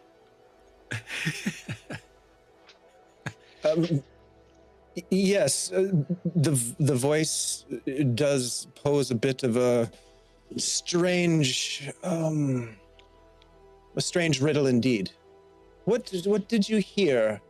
The one that's looking at you breaks their gaze, and they ruffle kind of like a small dog shaking off water, and looks at the other and says, "It's not a riddle. They're utterly confused." That would be accurate. No, I know it is. What? Don't be that way. Well, you are confused. It's not a riddle. You were confusing us for just a minute. The other one says, "Danger. The voice, we hear it. No one knows what it is. I don't know what you're talking about with regard to any valley. There's the mountain. There's the forest. No one knows. No one knows what. This is a riddle." The other one says, "No, I assure you, there's not a riddle Perhaps there." we are misinformed as what it might be. We don't mean to bother you or waylay you longer than necessary. We only mean to understand what lies ahead on this path. We intend to gaze upon the desert. Oh, well, then certainly you cross the path and go into the desert for what terrible reason? I couldn't imagine. Not to be offensive. Well, I'm sorry. Do either of you you need one of those? One of what? He looks one of the creatures up and down. Do you Oh, need? The the body? vessel? Yeah, just wondering. Yes. Look at me. I have my equipment. Do you think I carry this around naturally? It's impossible. Well, not impossible. It's rather inconvenient. I understand. Just asking. Look, they sell skewers and plaque if you wish to eat something. You don't Leave us hunt out of it. skewers. We're trying to answer your questions. It'll be delicious. Oh, yes. Confused. No, very They're good. confused. Yes. Hi, I'm Dixie. I am Hello. often confused. Yes. Oh, dear. Well, hello, Dixie. This suppose I could- danger, is it like a physical danger, or is it like, like the danger is like falling off an edge? Yes, there's falls. There's perhaps weather. There are wild creatures abound. Have you not? No. Dixie, is it? He means the voice. Oh, don't know what the voice is. I meant the creatures and the weather and the rocks. Yeah. Oh. Yeah. The other Oh. one again says, utterly confused. And just talking to the companion. Yeah. The No, companion I mean, says, Sif, I don't think a voice is dangerous. Like, a voice isn't dangerous. But I have seen many a song sung to great effect, both good and ill. "Oh, do you think the voice is of musical nature from the Asgol? Asgol?" I know of it, yes. I am an Asgar, as you likely know. Certainly. Asgard. So I understand exactly what you may be saying. The voice, though, and you may hear it yourself, it happens randomly, is very otherworldly in my ear. Well, that's saying quite a bit, coming from a Sarnum. Is it prey? Yes, I know you didn't. I hope you don't think ill of us. But that is, we don't pray, no. Not to the voice, if that's what you mean. No. Is it prey? No. We don't do that. No. Okay. Never mind. Okay. Noun, not verb. The other one that keeps referring to being confused is still just looking at the companion and says, "And now you're confused. He means food. The hungry one wants There food." it is. Oh, I did misunderstand. I was confused. All this talk about danger and why anyone would want to put themselves into the middle of it and go up to the peaks and into the desert and find the voice. Listen to me, and I'm assuming that's what you're doing. Why would you do such a thing? We have heard rumors of the voice, and we merely wish to gaze upon the splendor of the peaks and the desert beyond.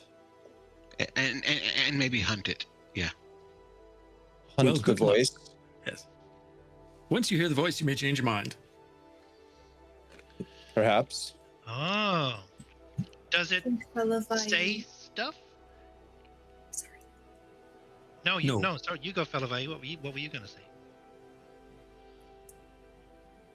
No, it doesn't say stuff. Periodically, it may say something like boom or room or flume or Zoom.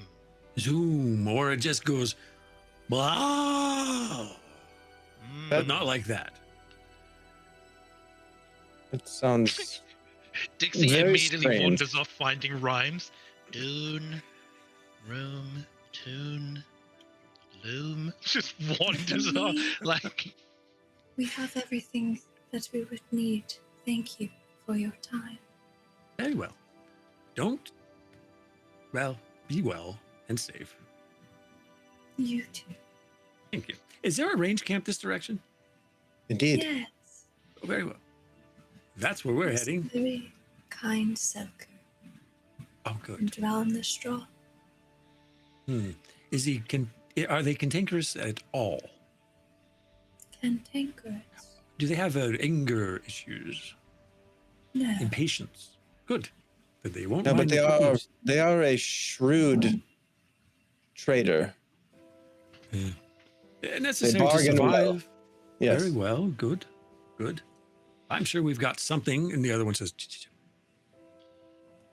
let's go. I have a shrewd companion as well. I'm not a shrew. I'm a rage thief. A bread tech. I didn't say you were a shrew, my dear. We'll have a good. That was funny. Oh, good. Well, I thank you for the compliment. Have a good day. You as well. And they go. Fellavaai will turn to the rest. It won't say. We shall go. Yes, of course. Well, Dixie, it's time to go. Womb. Doom. Oh, what?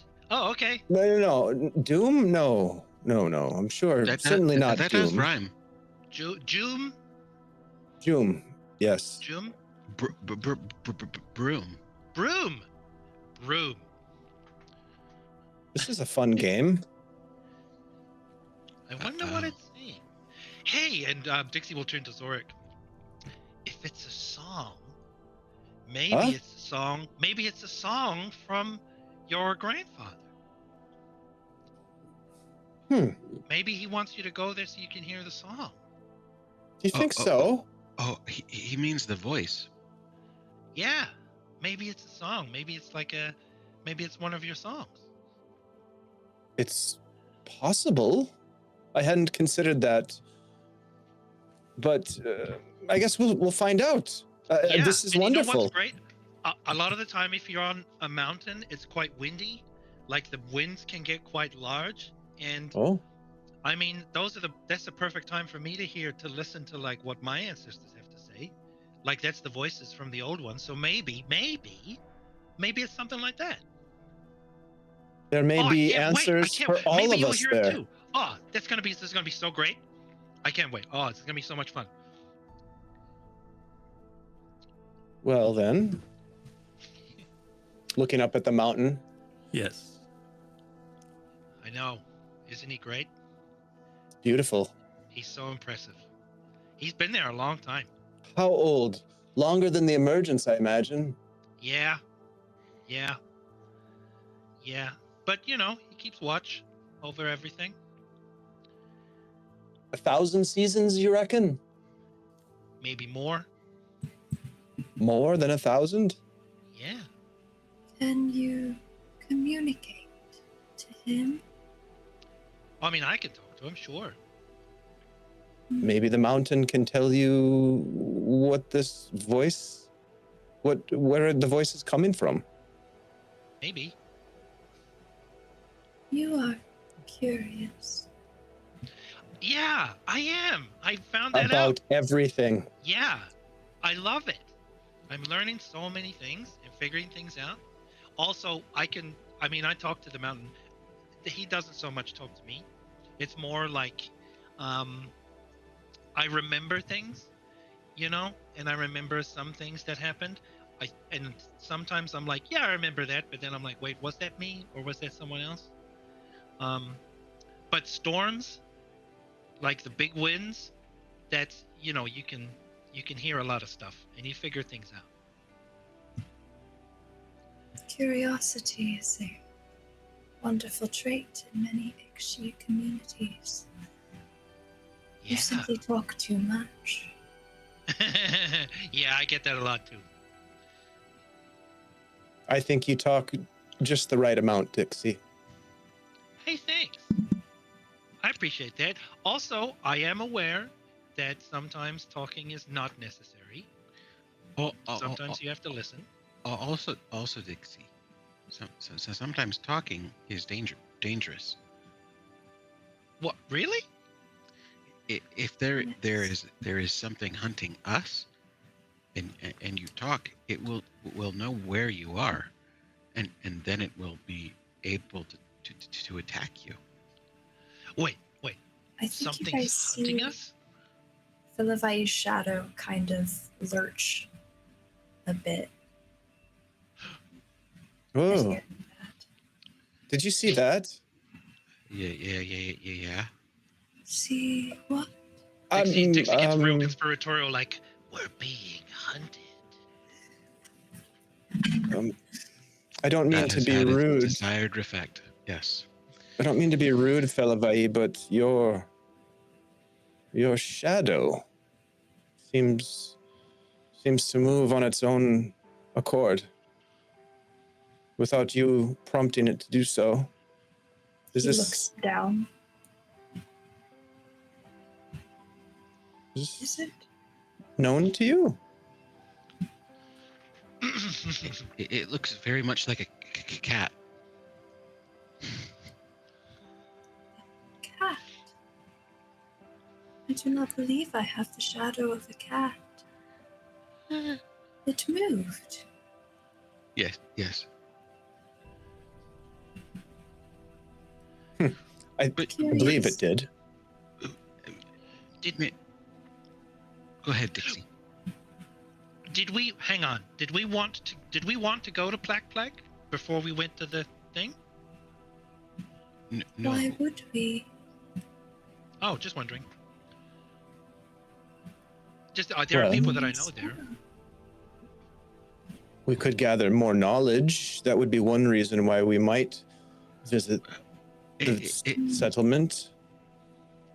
We could make friends. Perhaps that would be another reason to visit the settlement. There. Always a good reason. But We could trade. That may be another good reason. Yeah. Sif, what is it? You seem hesitant. If someone finds the voice before us, it's happened before for me, where I hunt and someone else gets the trophy. I don't want to give someone else a head start when I can have it. I see. So there's a voice I would like to hunt. Right. Okay. Well, we can always come back. Yeah. Believe we should come back this way, likely. It would be nice to stop and speak with some of the people when we do that. There is Maybe. plenty of time. Mm-hmm. Of course. I think your version of time, Fellavaai, it is not my version of time. How so?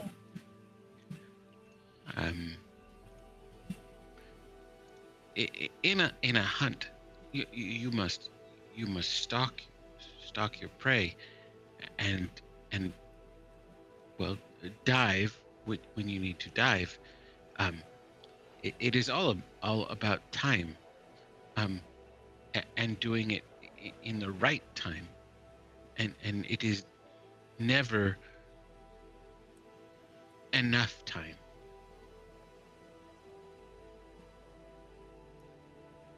Time does work differently for us then. Mm-hmm. I am curious about you. There's yeah, I would say curious is one for you. Yeah.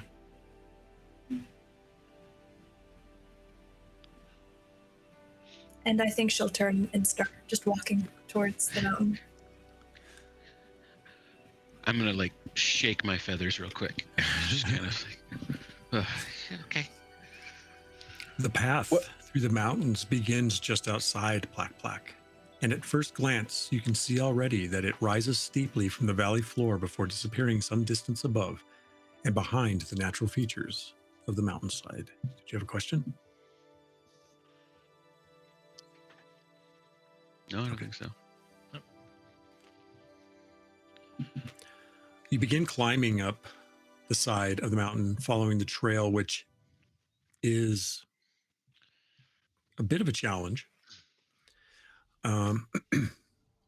It takes you some time to get up the side and get some distance above. And as you do find the path and get weaving up and higher, you can look back down over the Ranaclaw woodlands and see Isalka to the northwest. In the great distance, the shimmering green ocean. And after an arduous ascent, the path opens onto a broad stone plain. A small body of water pools toward the center of the plain, some 250 breaths ahead, where you also see 3 medium adult groffs milling about the water's edge. They seem to take passing notice of you, but show no immediate aggression. And I will show you a groff.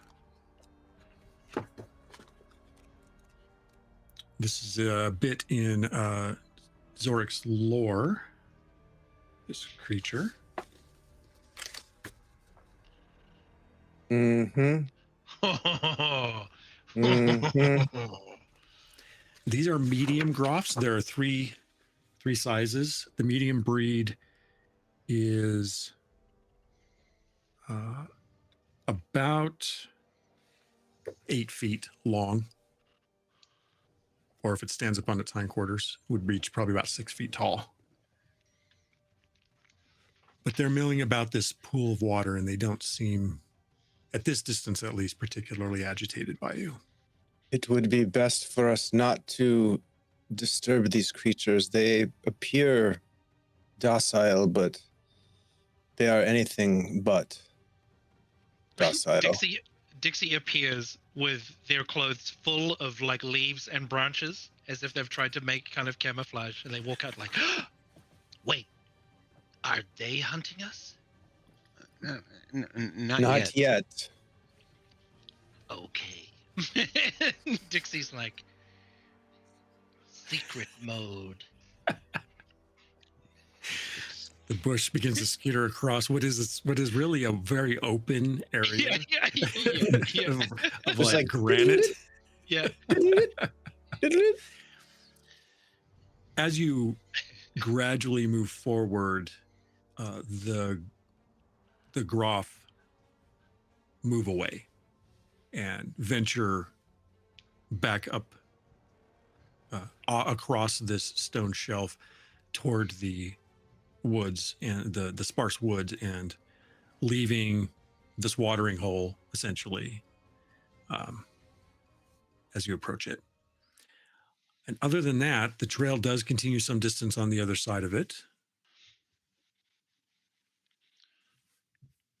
In the direction that they just left is where the trail continues. Yeah, but they didn't follow the trail per se. They just meandered off, having probably sated their thirst. Yeah. In terms of, it's been quite a walk, I think. So I think Dixie's probably like, I mean, they're gone now, but I'm a little thirsty, so I'm gonna go grab a drink. That's smart. I will take my second water skin and fill both of them. Okay. I think as they start to approach, Fellavaai is going to put a hand on either shoulder of Dixie and Sif and just hold it there for a moment. And I would like to try and scry on these creatures Okay. because it feels somewhat like a trap. Based off of what Zorak said, Fellavaai is a rather careful individual. Okay. Go ahead then and make a call to roll mystery. First dice roll. Oh, goodness. There are enough definitions in this book that I have to look up my own definitions of how things work to make sure. A 4 and a 3? So you could use primacy to make that a high success. I will use privacy to make that a high success. Okay. What that allows you to do on a high success is locate. So your scrying would allow you to either hear or see, but with a high success, you can do both. So Perfect. you hone in, this hazy window opens into your vision, and you see the Groff wandering and pawing at the ground and foraging. And they're not keeping any sort of path necessarily. They snuffle the ground. You can hear the snap of something they may step on. One digs. You can hear it scraping as it digs into a fallen log.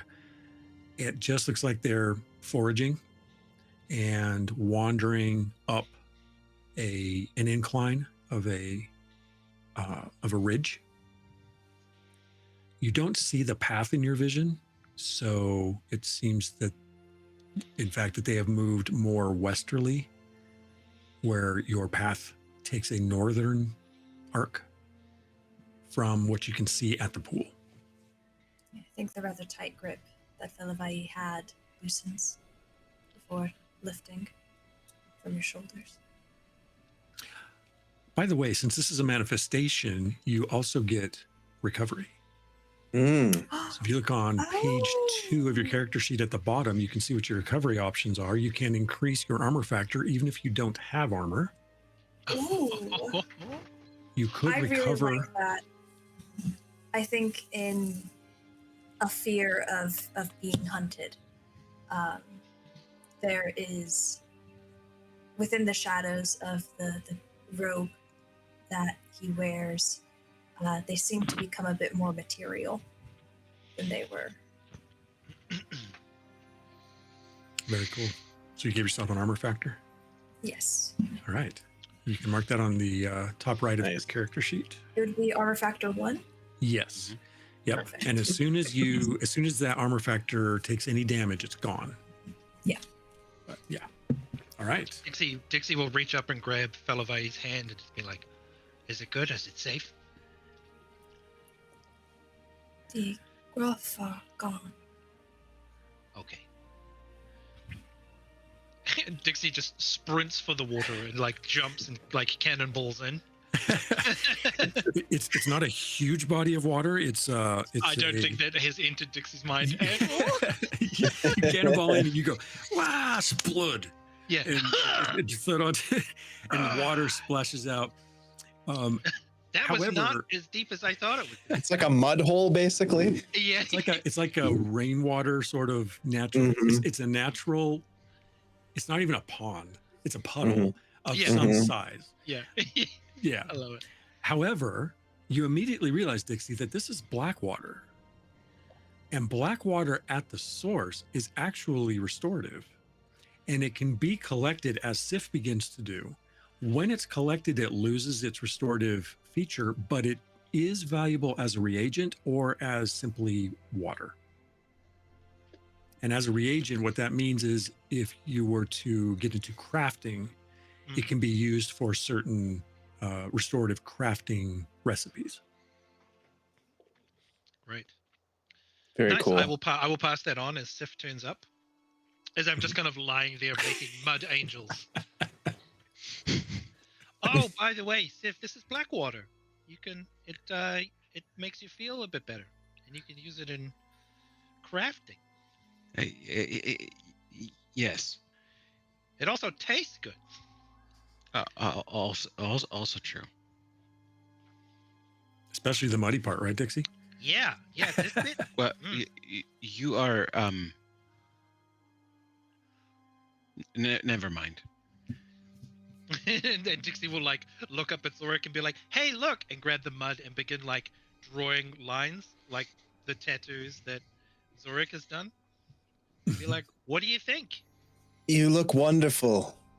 Yeah, Wonderful. I But feel you missed a spot, and Zorik will dip his long pointer finger in the mud and go right down your nose. Just yeah. there you go. Now Perfect. I feel complete. These markings are significant. Yeah. Well, They're significant because Zorik did that one. I mean, I don't have the ability that Zorik does. But you know, like I appreciate it. They are different. Mm-hmm. Fellavaai, I don't know if you know of my people, but we have the ability to imbue beneficial manifestations through the art of tattoo. I'm working on a piece now. Dixie, would you mind showing Fellavaai our work? It's unfinished, of course, but and we've only just begun. Oh yeah, sure. What does it look Yeah, like? where is the piece that you have started working I think that would be up to you, Dixie. on? Oh. I think Dixie Dixie lifts up their top and there's like an insignia in the center of their chest. Like that's where it's begun. It's like, see? Look. I think they get very close. Yeah. Yep. Zorik did that one. May I touch it? Sure. As I mentioned, it's unfinished, but when it's done, it will be quite beneficial to Dixie. Yeah. Physical manifestations. Not just beauty, but utility as well. Mm-hmm. Very interesting. Yeah. Right? Actually, back up. Mm-hmm. Dixie put his shirt back on. Yeah, it's pretty great. Yeah, I saw Zorik do it to a bunch of people, and it was pretty amazing. And I mean, I have these, and he'll point out the striations on their body, and be like, I mean, I have these, but I mean, these are these, right? The fact that Zorik and his people can like change it and they can design things, that's amazing. These are gifts. Yeah. Oh yeah. Gifts that have been handed down for generations of my people. My great-grandfather was a master ink artisan. If you would be interested, I could show you an artifact of my great-grandfather. I'll reach into my satchel that's hanging around my neck, and I'll pull out this little case and I'll open it up, and you can see there's like a long cylindrical tool, almost like a long nail with a sharpened end. On one end, it has like leather wrap or like a hide of some beast sort of wrapped around it as a handle. And then there is a small case that has ink in it, and it's like a poke tattoo technique that they use. And it's like this very sort of ornate tool that looks really old. This was my great-grandfather's, and it was handed down to my grandfather and my father and then me. And now I'm only just beginning to understand how to use it to imbue the effects, but Dixie was kind enough to allow me to practice. And Sif, I do hope one day to give you we've been referring to them as racing stripes. You say they are. I don't know what. Well, yes, I guess. Once I have practiced enough and learned enough, and well, I should be able to provide tattoos to many of you. I will feel better if I am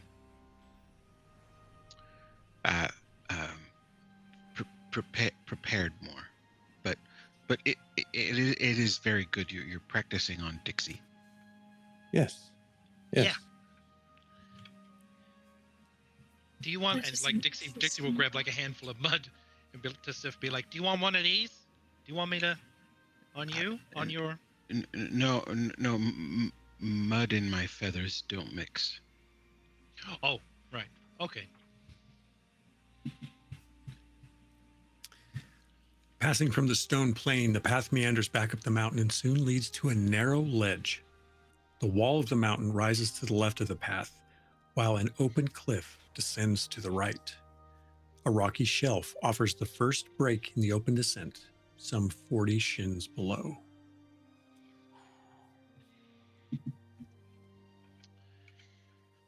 Okay. This terrain makes me wish that I had wings like yours, Sif. Well. Wouldn't that be something? Even flying, there are dangers. Of course. Something up this high might have its own wings. Oh, of course. I hadn't thought of that. Are we in danger here? There is always that chance.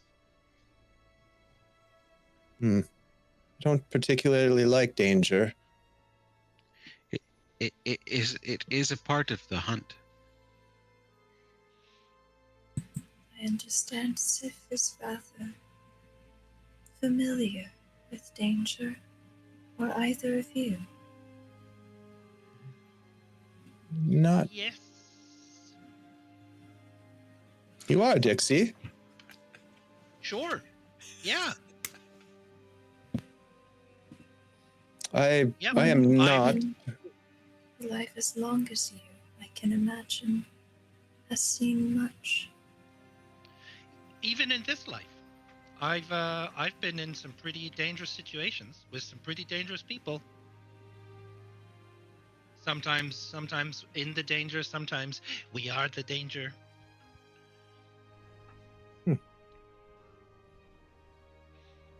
But I mean, not now, obviously. No, we're probably in danger now. Oh. This is my first time being in danger, and it, quite frankly, feels a little unnerving. Mm-hmm. That is normal. Good. I'm glad that we have those of you who are familiar with this feeling. Oh yeah. I remember someone once told me like, they were like, "Hey boys, keep your head on a swivel."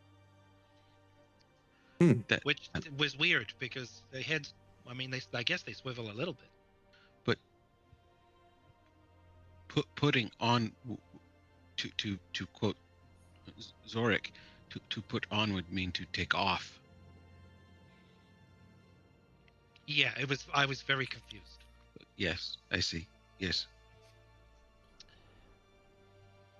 People have a strange way of communicating different feelings, and I guess perhaps they were trying to reassure you in a moment of danger, Dixie, with this idea of a swiveling head. Yeah, I think so. Everyone got got super careful after he said that, Mm. which was, you know. Is there danger in your void, Fellavaai? Oh, the sun. Oh, okay. So It is you. a comforting place to me. Oh, There are those that do not like the unknown. The things that move there. I do not understand that. things move there. I moved there. Oh, okay. There's much more than just me. I did not. Perhaps we should all place our heads on swivels for the time being. Good idea. Yeah. You've also been there, have you not, Sith? I there. I think. They Not. reach out to the side of your face, and there's like, from the shadows of your feathers, just reaches a bit of like a stretching shadow. Oh, It kind okay. of reaches to grip their hand. That feels so weird. Okay. Yeah. No, I didn't. Right. We were moving on, right? Oh, Yes. yeah. Yeah. Okay. Heads Does on the path- swivels. Remember. Heads on swivels. Does the path look particularly treacherous, or is it just the fact that there's a cliff on one side and a drop on the other? It's narrow, and it's who knows how long it's been there. Yes, in a word, it looks risk. There's some risk involved. Yeah, and it meanders the contour of the mountainside for some distance. Mm-hmm. So I think Dixie is going to try and Dixie will walk and place their hand on the cliffside, and Dixie's going to try and manifest and affect Earth to try and just solidify the path where they are walking. Okay. Just so where they're stepping is a bit more fortified. Okay. Absolutely. Go ahead and make a called roll element. Mm-hmm. That is a 4 and a 3. Okay. And can I use Nice. primacy to bump that to 2 4s? You can, and that will increase the size of the area you can affect to double if you wish. So at your evolution, you can affect up to an 8-foot cube. Mhm. Doesn't have to be a cube. It can be a shape within that cube. At double 4s, you can do up to 16. Great. Yeah, so I'll basically, Dixie will place their hand on the wall and just say, we're just gonna walk on the path now. If you could keep us safe, that would be great. And they're gonna like try and. So here's something to know by rule. You can, now that you have an active manifestation in place, you can use 1 die to keep it going. And you can, it's called a spend option. Instead of rolling, you can spend 1 to keep it going, and you can spend 1 to move it. So you could move it forward 16 feet as you go. The thing to bear in mind is that when you move it, the reinforcement where it was is gone. It's ahead of you now. So, but that is an option that you have. So you can literally just spend your dice to move it along. What needs to be figured out is at 16 feet, that is actually enough for all 4 of you to stand on the reinforced part until it moves. Mm-hmm. So all that information should be useful. Yeah, so yeah, I think just as part of the path starts to like kind of almost flatten itself out, I think Dixie will turn around and be like, "Yeah, okay, As long as we stay close, we should be safer. Thank you, Dixie. And actually, Dixie, you could make it 6 feet wide now as well, or 16 feet wide, so that the ledge where it's reinforced up to that width is not, it's not 4 feet now. It's There's like a whole ledge being built. right. Yeah, great. The only thing, so what we really are questioning here now, if you're going to use that to move everyone across this trail, at every new movement distance, now you're moving slower as well because you're at half your movement literally for that ledge. Somebody will be left off the ledge for a moment. So That's fine. What is your order? Sif will just fly. Okay. Yeah, great. Perfect. Easy enough. In that case, nobody has to step off or be. You're just slow going. So It's slow going, yeah. with that in mind, you edge your way along this ledge. And actually, I can fly. I'm flying as fast as he's pushing the thing, right? Yeah. Mm-hmm. Yeah. So I'm just Correct. keeping up with them flying. Yep, sweet. All right. Nice. It does take some time. The day is wandering on. It's taken some time to climb. It's taken some time at the pool, and it has taken time to move across this ledge. But eventually, you get off the dangerous section. Well done with your manifestation. And when you reach the other side, you can then let it fade, and your dice cache recovers. Great. Should we seek a place for repose? And that's probably a good idea. Oh, yeah, it's getting on. You do have a little bit of time left before that happens, probably say 2,000 breaths. So a couple of hours, but it is something to prepare for. Perhaps we shall keep our eyes out. Keep them out. Keep them out. Yes, keep our heads on swivels. Swivel. Oh, my head is firmly placed upon a swivel, I can assure you. But what? How do we keep our eyes out? To keep them in where they're at is pretty good. Mine do Because not they are move. out when they are open, and they are in when they are shut. Of course, of course, of course. Okay. Yeah. Heads, No. heads on swivels, eyes out. Yes. Mhm. That makes so much sense. Is you're there so anything? smart. Is there anything to do with our bodies? Thank you. What do you mean about your body?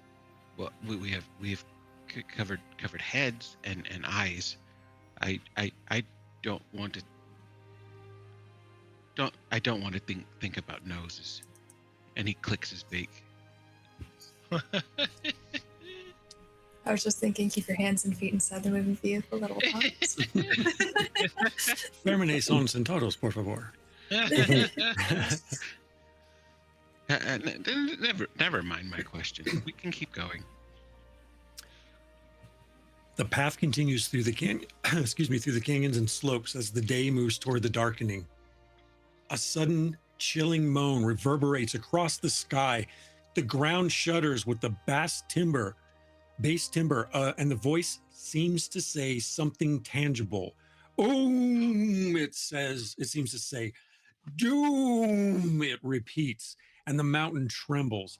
A shelf of stone breaks from overhead and explodes into a wall of roiling dust and bits of shattered stone. I need everyone to make a challenge roll, body, as the shelf falls under the reverberating sound of this echoing voice and crashes down upon you. A challenge roll is a single D4, and the body discipline may be used if you have it. You also have a key point. You must hit a 4 on the die. Okay. Is there an ability to use manifestations in this moment? Nope, this is a challenge roll as the stone just Body. falls unexpectedly. Yeah, so give me a challenge roll and let me know what you rolled. I got a 4. Nice. I got a 2. Oh, I got a 4. Oh 4 and my a 1. gosh. Its challenge roll is only 1 die.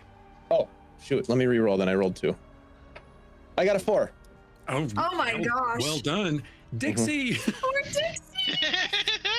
your distant second cousin Nice crashes down knowing ya. upon you. Yeah, I think Dixie's too busy being like, Doom! That's what it would You were right. You take 2 injuries, Dixie, and you are hobbled for the next 500 breaths. Hobbled means that physical actions are done at increased difficulty. So for half an hour, you're limping along as this shelf has crashed down. Sweet. The Doom Yeah, Dixie voice. clambers out of the rubble like, that was not funny. Ah. Ah. Slightly injured. Yeah. Ow. Let's get a look at you, Dixie. Oh, yes. Oh, you a bit bruised here. Some. Yeah. Without asking, Let Fellavaai me- just walks up and puts her hands on the Does what? wound. Sorry. Walks up and puts her hands on the wound. Okay. And I would like to try and heal. All right. You may make 1 attempt Okay. to void heal. Void heal. So good. And that is a call roll 2 dice Okay. mystery. Mystery. Yep. That's already 1 4 and a 1. Alright. Okay. Perfect. So if you had made high success, you would have also been able to remove the hobbled status effect. You get to choose, because you had 1 success or a standard success, to either roll to heal the points or remove the hobbled situation. So it's your choice. Could we use the key point? It won't work because it was a 4-1. Gotcha. Yeah, it'll Okay. bring it up to 4 2. But I think Oh, right. as Fellavaai places his hands on the wound, you see that there are ripples of what could only be kind of described as like, you've seen fabric tearing. It's very similar to that as the fabric of our dimension spreads, and the void holds much of what is, what was, what might be, and what might never come to pass. And you see darkness spread over that wound where her hands are, and as the shadows start to peel and pull back, almost fighting against the fabric of our universe, trying to put it back in its place. Your side, in a world where this never happened, is back. And you are healed. I'm going to roll to heal. 1d4. 1d4. Very So it's like cool. another Another roll 1. 4. Okay, Oh so my yeah. God. So you heal, you restore the injuries. Dixie, you are still a bit battered, and so you'll be moving awkwardly and still hobbled for about half an hour, 500 breaths. Mhm. But you are no longer injured. Right. Oh, wow. Thanks. The void is That a was wonderful weird. place. It called out to us. The voice. Mm. Should Oh, we yeah. should we return the call? No. If it, Just as if it's saying no. Dixie's like, oh, okay. no. It doesn't know where we are. It's just yelling. So we don't But want to tell it where we are. It seems to want to communicate, and I mean, Well, maybe. Perhaps once we get closer, Yeah. its voice seems mightier than our own. Yeah, what he said. I am concerned that if we are unable to make contact with the source of this voice, that perhaps we may see similar dangers manifest themselves like what just happened to Dixie. But if we are to speak out and call to them and try to communicate, perhaps it's just a mistake. Or they bring the whole mountain down on us. I hadn't considered that. In what way would you like to reach out? Well, I know that a voice will echo within these canyons. I would defer to Sif. Sif is the mightiest and most cunning of all of us here. No. Well, maybe, but no. I just think we should be silent.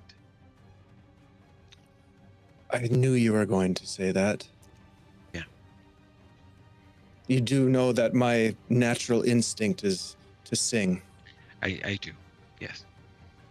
This tension between these two sides of a very similar... Same coin, yeah. Is it a coin? Well, sometimes. Very Sometimes well. it's a bone. What about whispering? Uh, Or you- humming? No Or humming. drumming? No Oh. drumming. Or No. thrumming? No thrumming. You can whisper. Okay, great. Thank you, Dixie. Dixie will turn to the valley and be like, "Hello. Why did you say doom? Ask them why they brought the rocks upon us as well. Also, why did you bring the rocks?" Y'all can barely hear Dixie, relatively, let alone it going anywhere to Yeah. the canyon. Hi, Lee. There's a slight vesper rises from the canyon floor. What did it say? I don't think that's appropriate.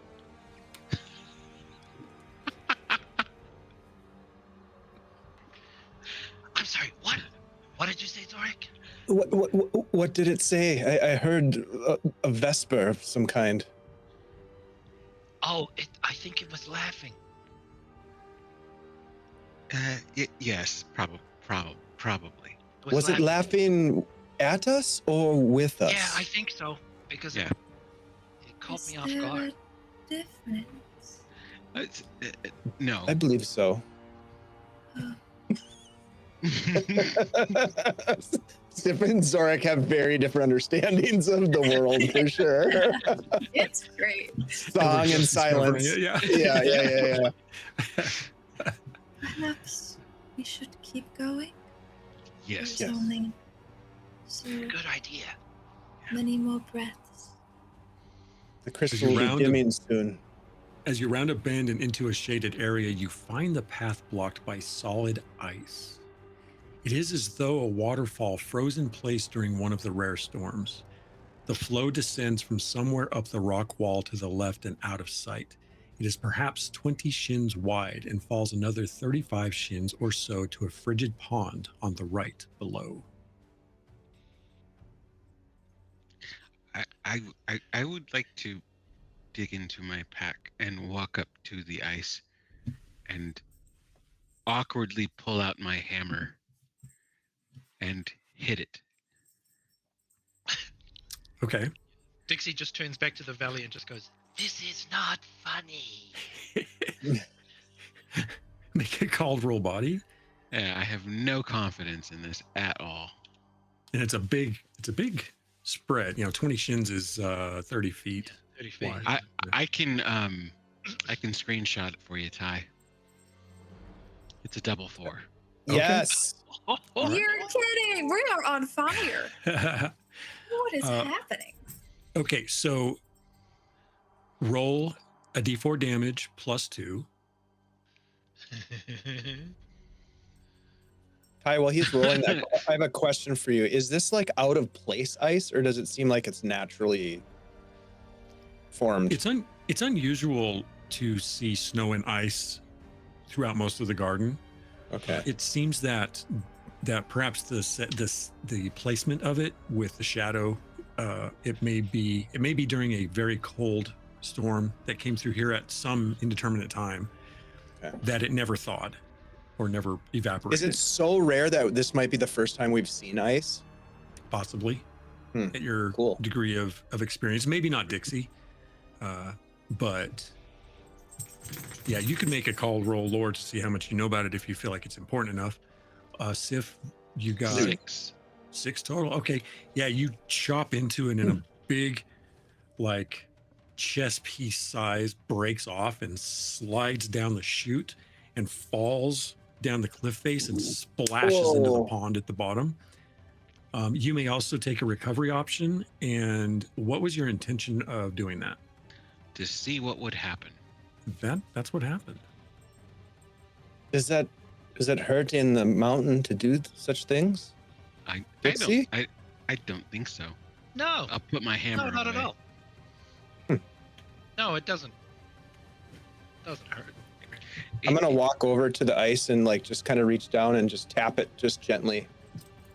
Okay. It I've- does look rather fun as a ride. Fellavaai like over your shoulders. I've not seen this substance before. It's cold to the touch. It Yeah. is.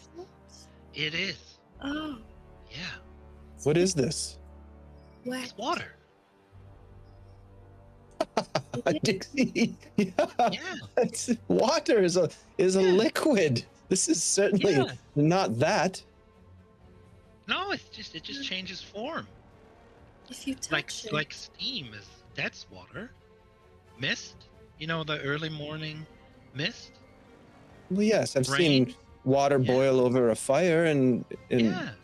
but this is And look, cold. and Dixie will manifest. I'll affect water, and basically like try to shape a piece of the ice into like What shape essentially is it? hollow out a piece so that it turns into water and drips down. It does. See, How big of a piece? like maybe just a small, Handful? Yeah. yeah. this is a good puppy. This is See? curious indeed. Yeah, it's just. Could water. I have a piece of it to Yeah. keep? Of course. Take a chunk of it and put it in my pouch. Yeah, I mean, I don't think it'll last that long, but it's ice now. As it warms up, it'll become water. Really? Yeah. Curious. The world is a strange place. Yeah, and it's just it's all this like ice is water is steam. It's the same thing. It just in different forms, just like us. We're all the same thing, right? Are we? Sort of. We all Like we're all come walking from around and talking and doing things. the You're manifestation. Zorek and you're Fellavaai, you're Sif, and I'm me. Hmm. And a long time ago, I was that rock and those trees down there and those clouds. I guess it's weird. No, not at all. No, It's not no. weird. What? It's Is Like Fellavaai, weird. and like we have a different idea about this whole. We always were, right? We just always were, and we always will be. we are It was our peoples, the Asgal are blessed with a pulse in this place, a brief but beautiful pulse. Yeah. Not the longevity of your kind. In that No. sense, we are very different. Yeah. you will die of of something other than illness? Or Time Yeah. will kill us. Usually I'm eaten.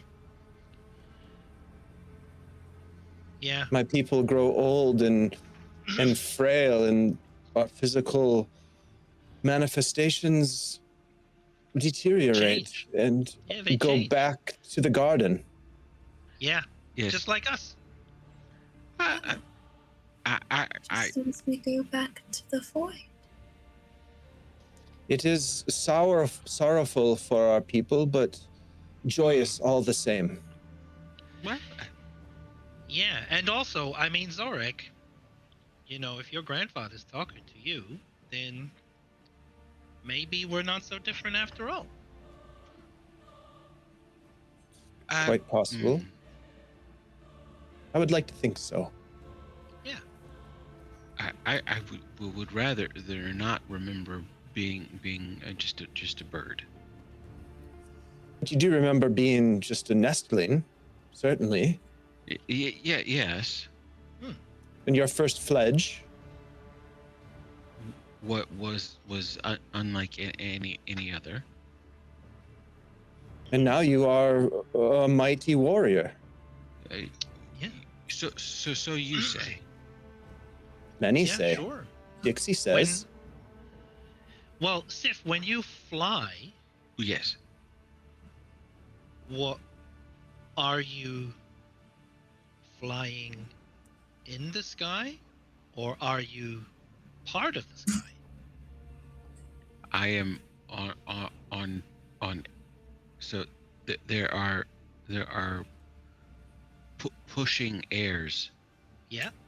And they push my wings. Sure. And I am in the sky. Yeah. I am not the sky. No, you're not the sky, but you're part of it. No, Just like no, when no, I was in that puddle, I wasn't the water, but I was part of it. Not. No. Really? No. Perhaps it's a different understanding Yeah. of who we are. That's weird. I like it. Yes. Differences and the similarities between all of our peoples are quite interesting and at times funny. Yeah. Yes. Yeah. I mean, I wish I could fly. You can.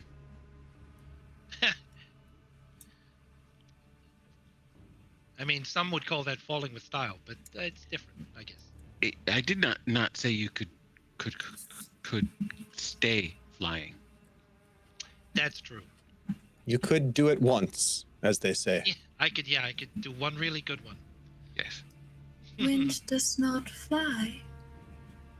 No. Wind moves. And speaks, apparently. Yeah. Your language confuses me. The air cannot fly because air is already air. Flying. Oh. It is like wood. A tree cannot be more wood. It already is wood. Air cannot be more air. It is just already air. Yeah. It can be different kinds of air, And just like water. Different just kinds like of water. yes, yes. But it is not flying because it would need air to fly on.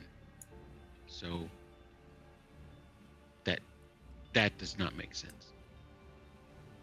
Huh. Do not think that there is much that makes sense. I think you're catching on. Yeah. That Yeah. I have known a long time. Nice. I suppose that is the constant of the world. Perhaps.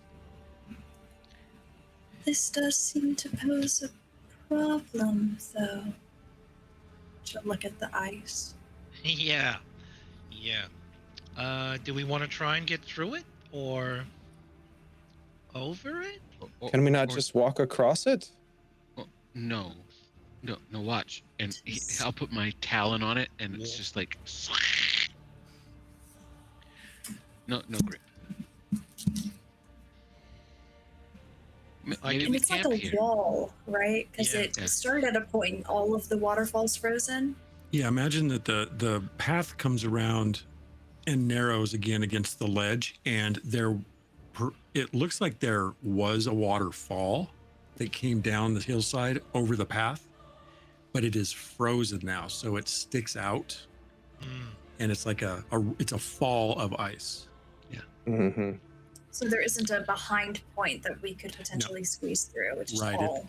Down the wall and across the path and down the ledge. I mean, I could try and change it. Yes, you did a wonderful job of modifying our path earlier. Perhaps Yeah. more of your stonework could help us here. Sure. I mean, it's more of a conversation of like, like when you look down at the valley wasn't always a valley, right? There was one point where either something came up or something went down. And so a lot of the time the conversation is like, is there a shape that we remember being a different time? And maybe we could go back to being that. Like, I could try and convince this ice that it used to be water. Not convinced, but like remind it that it used to be water, and then it turns to water. Whether or not I can do all of it, I don't know, but we can find out. Well, Dixie, you've said it's water, but it is not like water I have ever seen. So why is it different? Oh, sometimes it changes. I believe I'm going to turn to you, and you can see my satchel is soaking wet. I understand now what you mean by changing. Look, it is a liquid. Yep. How did it change back? It got warmer. Oh, So When water gets cold, it turns into ice. That's why it feels cold when you touch it. Your kin? My kin. I mean, yeah. We warm think your it's- kin. Worth a conversation, as you say. Yeah, I can give it a shot. can you make fire on it? Yeah. I can also just try and shape the water. I do not pretend to understand what you are saying. Oh, right. But I think it's more rather than trying to create a fire to try and heat it up. I'm gonna try and just remind it that it used to be warmer, and then help it to turn back into it. I will bow to your understanding. Yeah. I don't know if understanding is the right word, but I think I know what you mean. So I'll try and affect water. Okay. That is a called roll. Element. Mm-hmm. It's another 4 and a 3. Okay. So I'll turn that into 2 4s again. All right. So 16 feet of ice dissolves to water and splashes over the edge down to the pool at the bottom, leaving a majority of the trail exposed, wet but exposed, with just 4 feet still there. Mm-hmm. Is it enough to get by? So here's the thing. So I could get by. given the angle, technically you could try to jump, but you don't want to miss. Yeah. Yeah. Because it is just enough that you have to cross it one way or the other. Mhm. Yeah, that's Why don't we look at the jumping rules real quick? Because yeah, that's as far as that conversation went.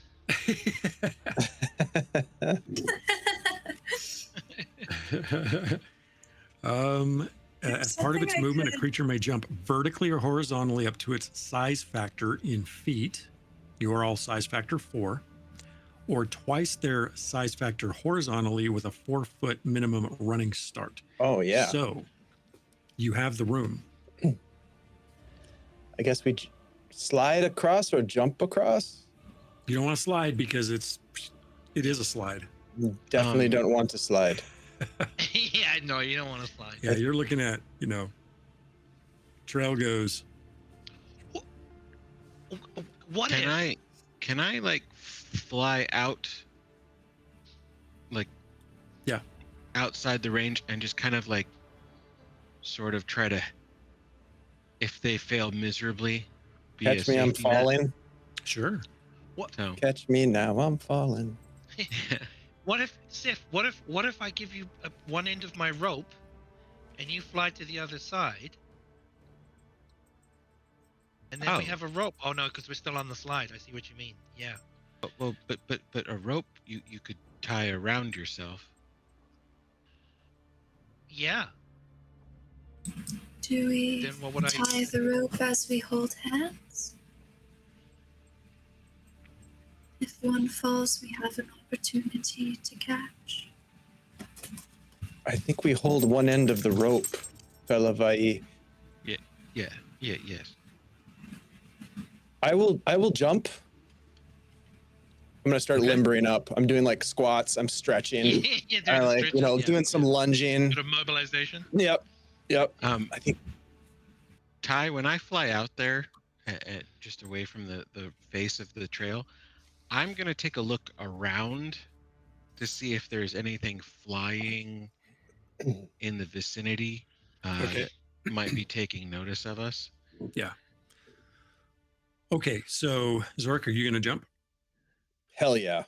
Okay. Zork, both of you give me call roll body for different. Oh Reach. no.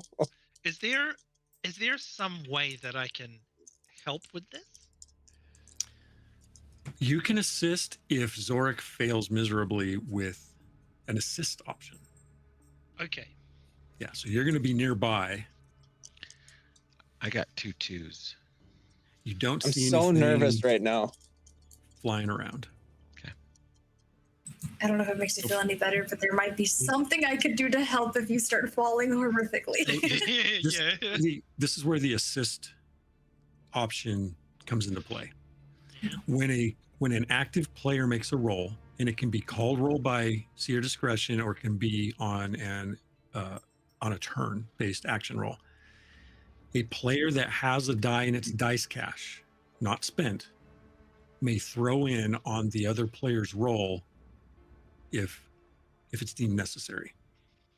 If the assisting player rolls a 1, they lose a primacy, Oof. regardless of the outcome on the total roll. So let's see what happens. So, Sif, you flew out, you looked around, you don't see any. What you're looking for is predators bigger than you. You don't see anything flying around or perched. Zorik, So scared. don't forget you have a key point as well. Which is like a primacy that I can use on can be used on called.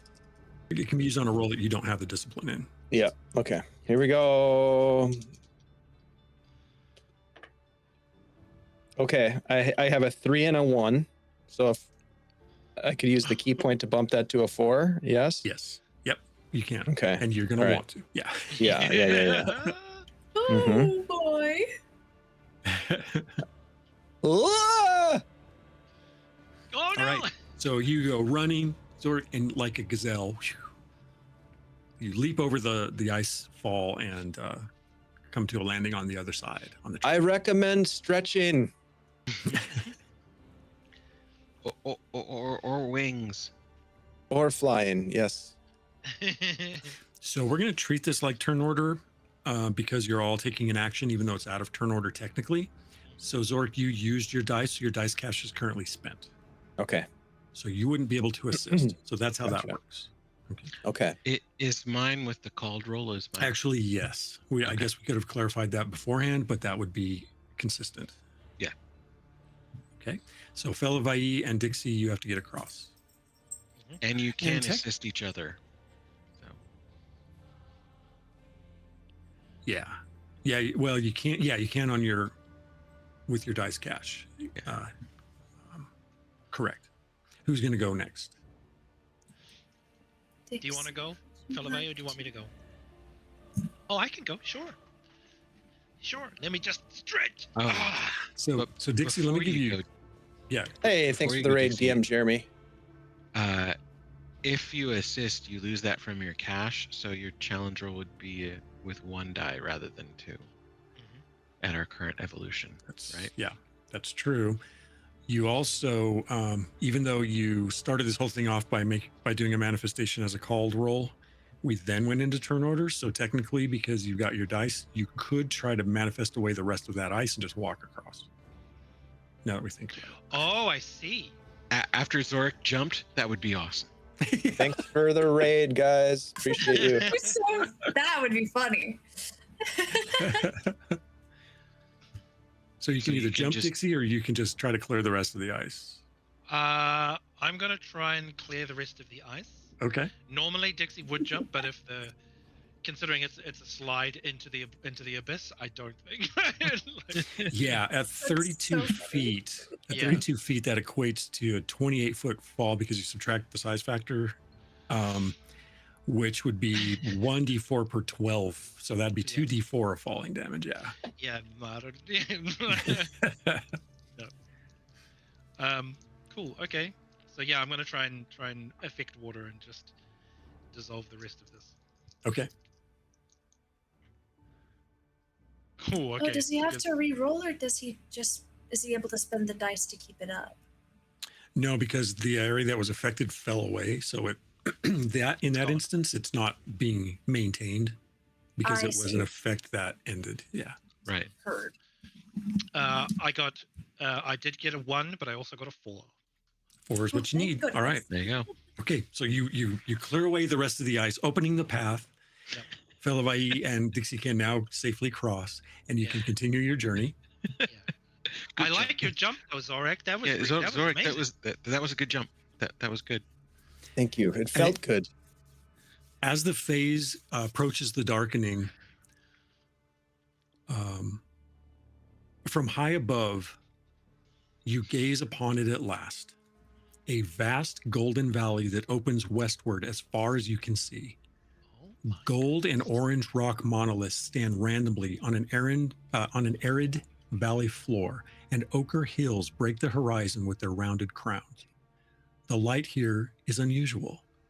The white sky has a tinge of green that somehow gives the pale sandstone the look of polished gold.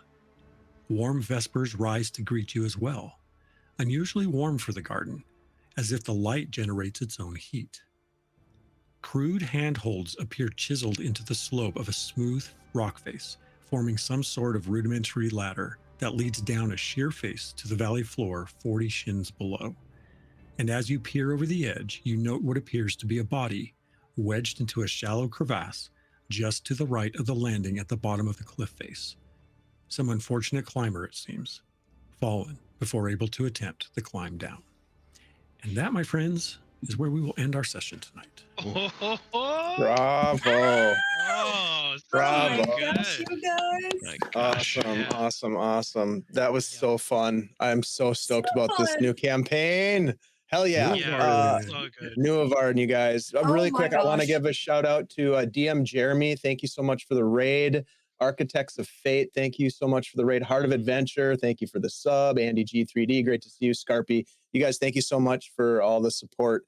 Ty, dude, I love this. You guys are Awesome. This is such a great ensemble of characters too. Oh my gosh, Yeah, Yeah. so fun. so good. So You good. guys are cracking me up, and it's hard to maintain the stoicness. It's fun to play a character that really doesn't know what ice is. That's fun. There's something really fun about the discovery of this game, I think. Yeah. So I appreciate that very much.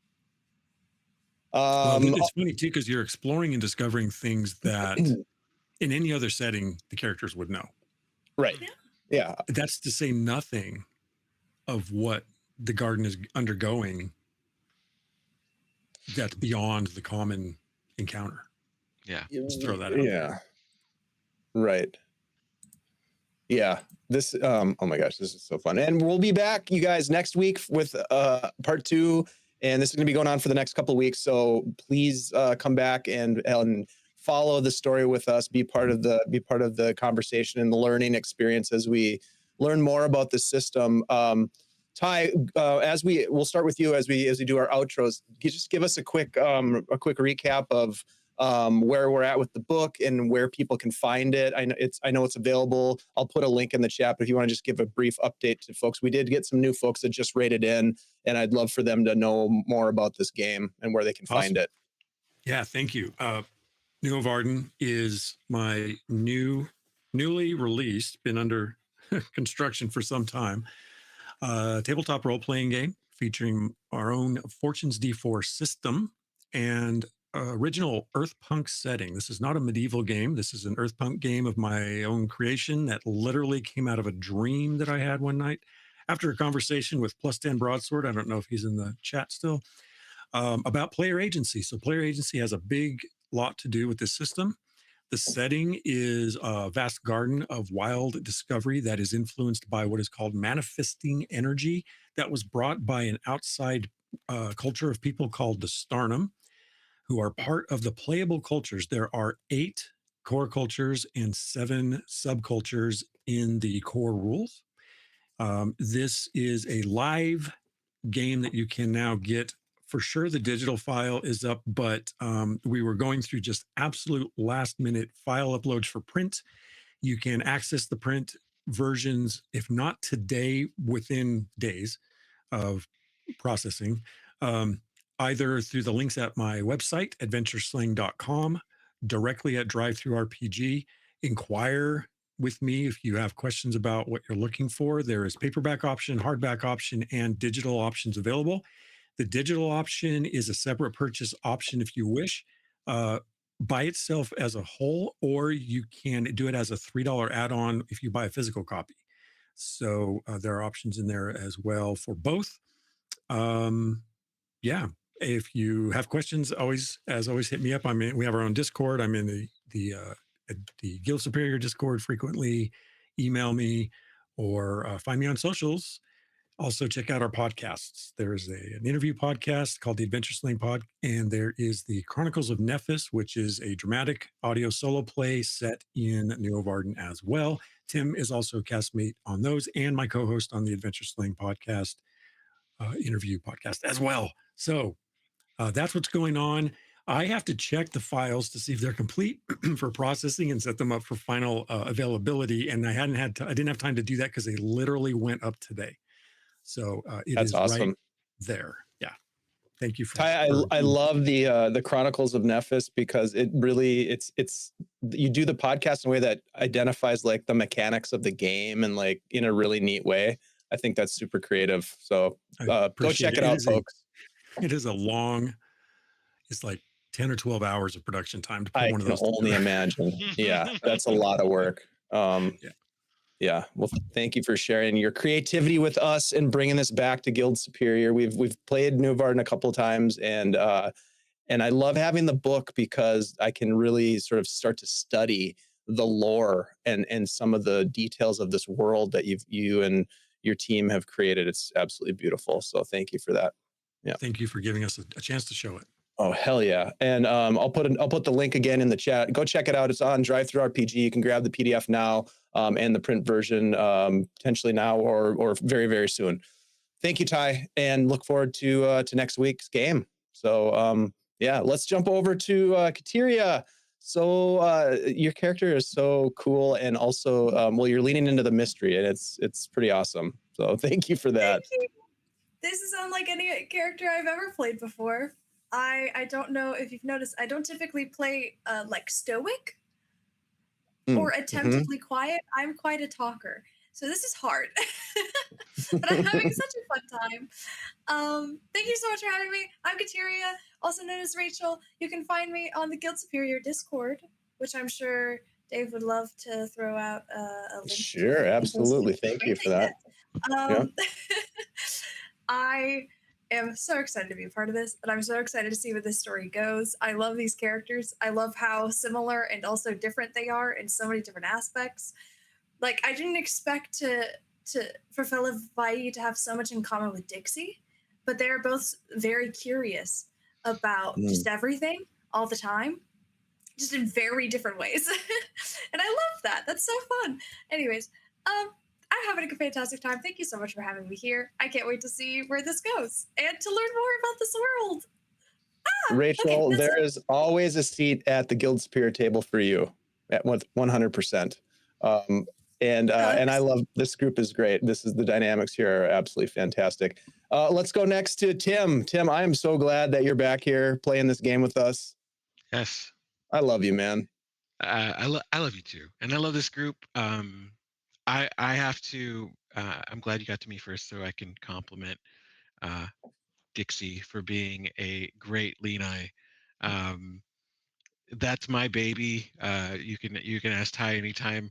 As soon as he told me about them, that was like my project was just the Lenai and finding out how far I could push them. But push them right into form. yeah. The whole reason why Dixie could do 16 feet is because the first time in playtesting when I used Alina, I just opened a hole to the center of the earth, and like that was and then we were like, we should put distances on these things and like areas of effect. But Game breaker indeed. Yeah, so much fun. I'm having a ton of fun with Sif. This is the first character I've played that is, at least in the lore, is very much centered around survival, and it's a very interesting culture to think about. So I've been enjoying him. And you know, so have flying we. is awesome. Just saying, yeah, flying kicks butt. And Tim, I just want to make sure that I reiterate how much love I have for you, because I know on Saturday we're going to be going toe to toe in a PvP, and I'm still trying to work deals with you. So we'll talk after the stream here, because you know, I'm playing this like a game of Survivor at this point. Trying to build alliances. Yeah, I'm trying to build alliances. We will be on the Wanderer's Haven on Saturday, playing in a fundraiser, and I'm going to drop a link to that in just a minute. But Tim, thank you so much. Really glad that you're here. And let's jump over to Alan. Alan, always happy to sit at a table when you bring so much detail to these characters, which is really, I mean, I guess it's to be expected. That's what you do. It's great to have you. It's great to have you here. It's nice to be at the table again. Hi everyone. I'm Alan Henry. I'm a thoroughly strange person. I'm a big nerd. I'm also a performance capture artist. So if you recently watched the Minecraft movie, I was Malgosha, as well as General Chungus and the Great Hog, and I've been King Kong and the Scar King and the Cocaine Bear and a whole bunch of other things. I am having such a blast. Trying to figure out exactly what Dixie is such a great time in terms of, you know, who and what the Lenai are and the things they know and the things they don't know. I really love this kind of this ragtag assortment of people just trying to figure out what's going on. So I'm so stoked as well. I remember the first time I met you, Ty, and you told me about the system, and I was super excited by it. Now I get to play it and figure it out, and I love it.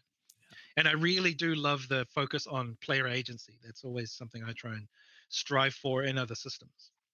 And awesome. So this is very, very cool.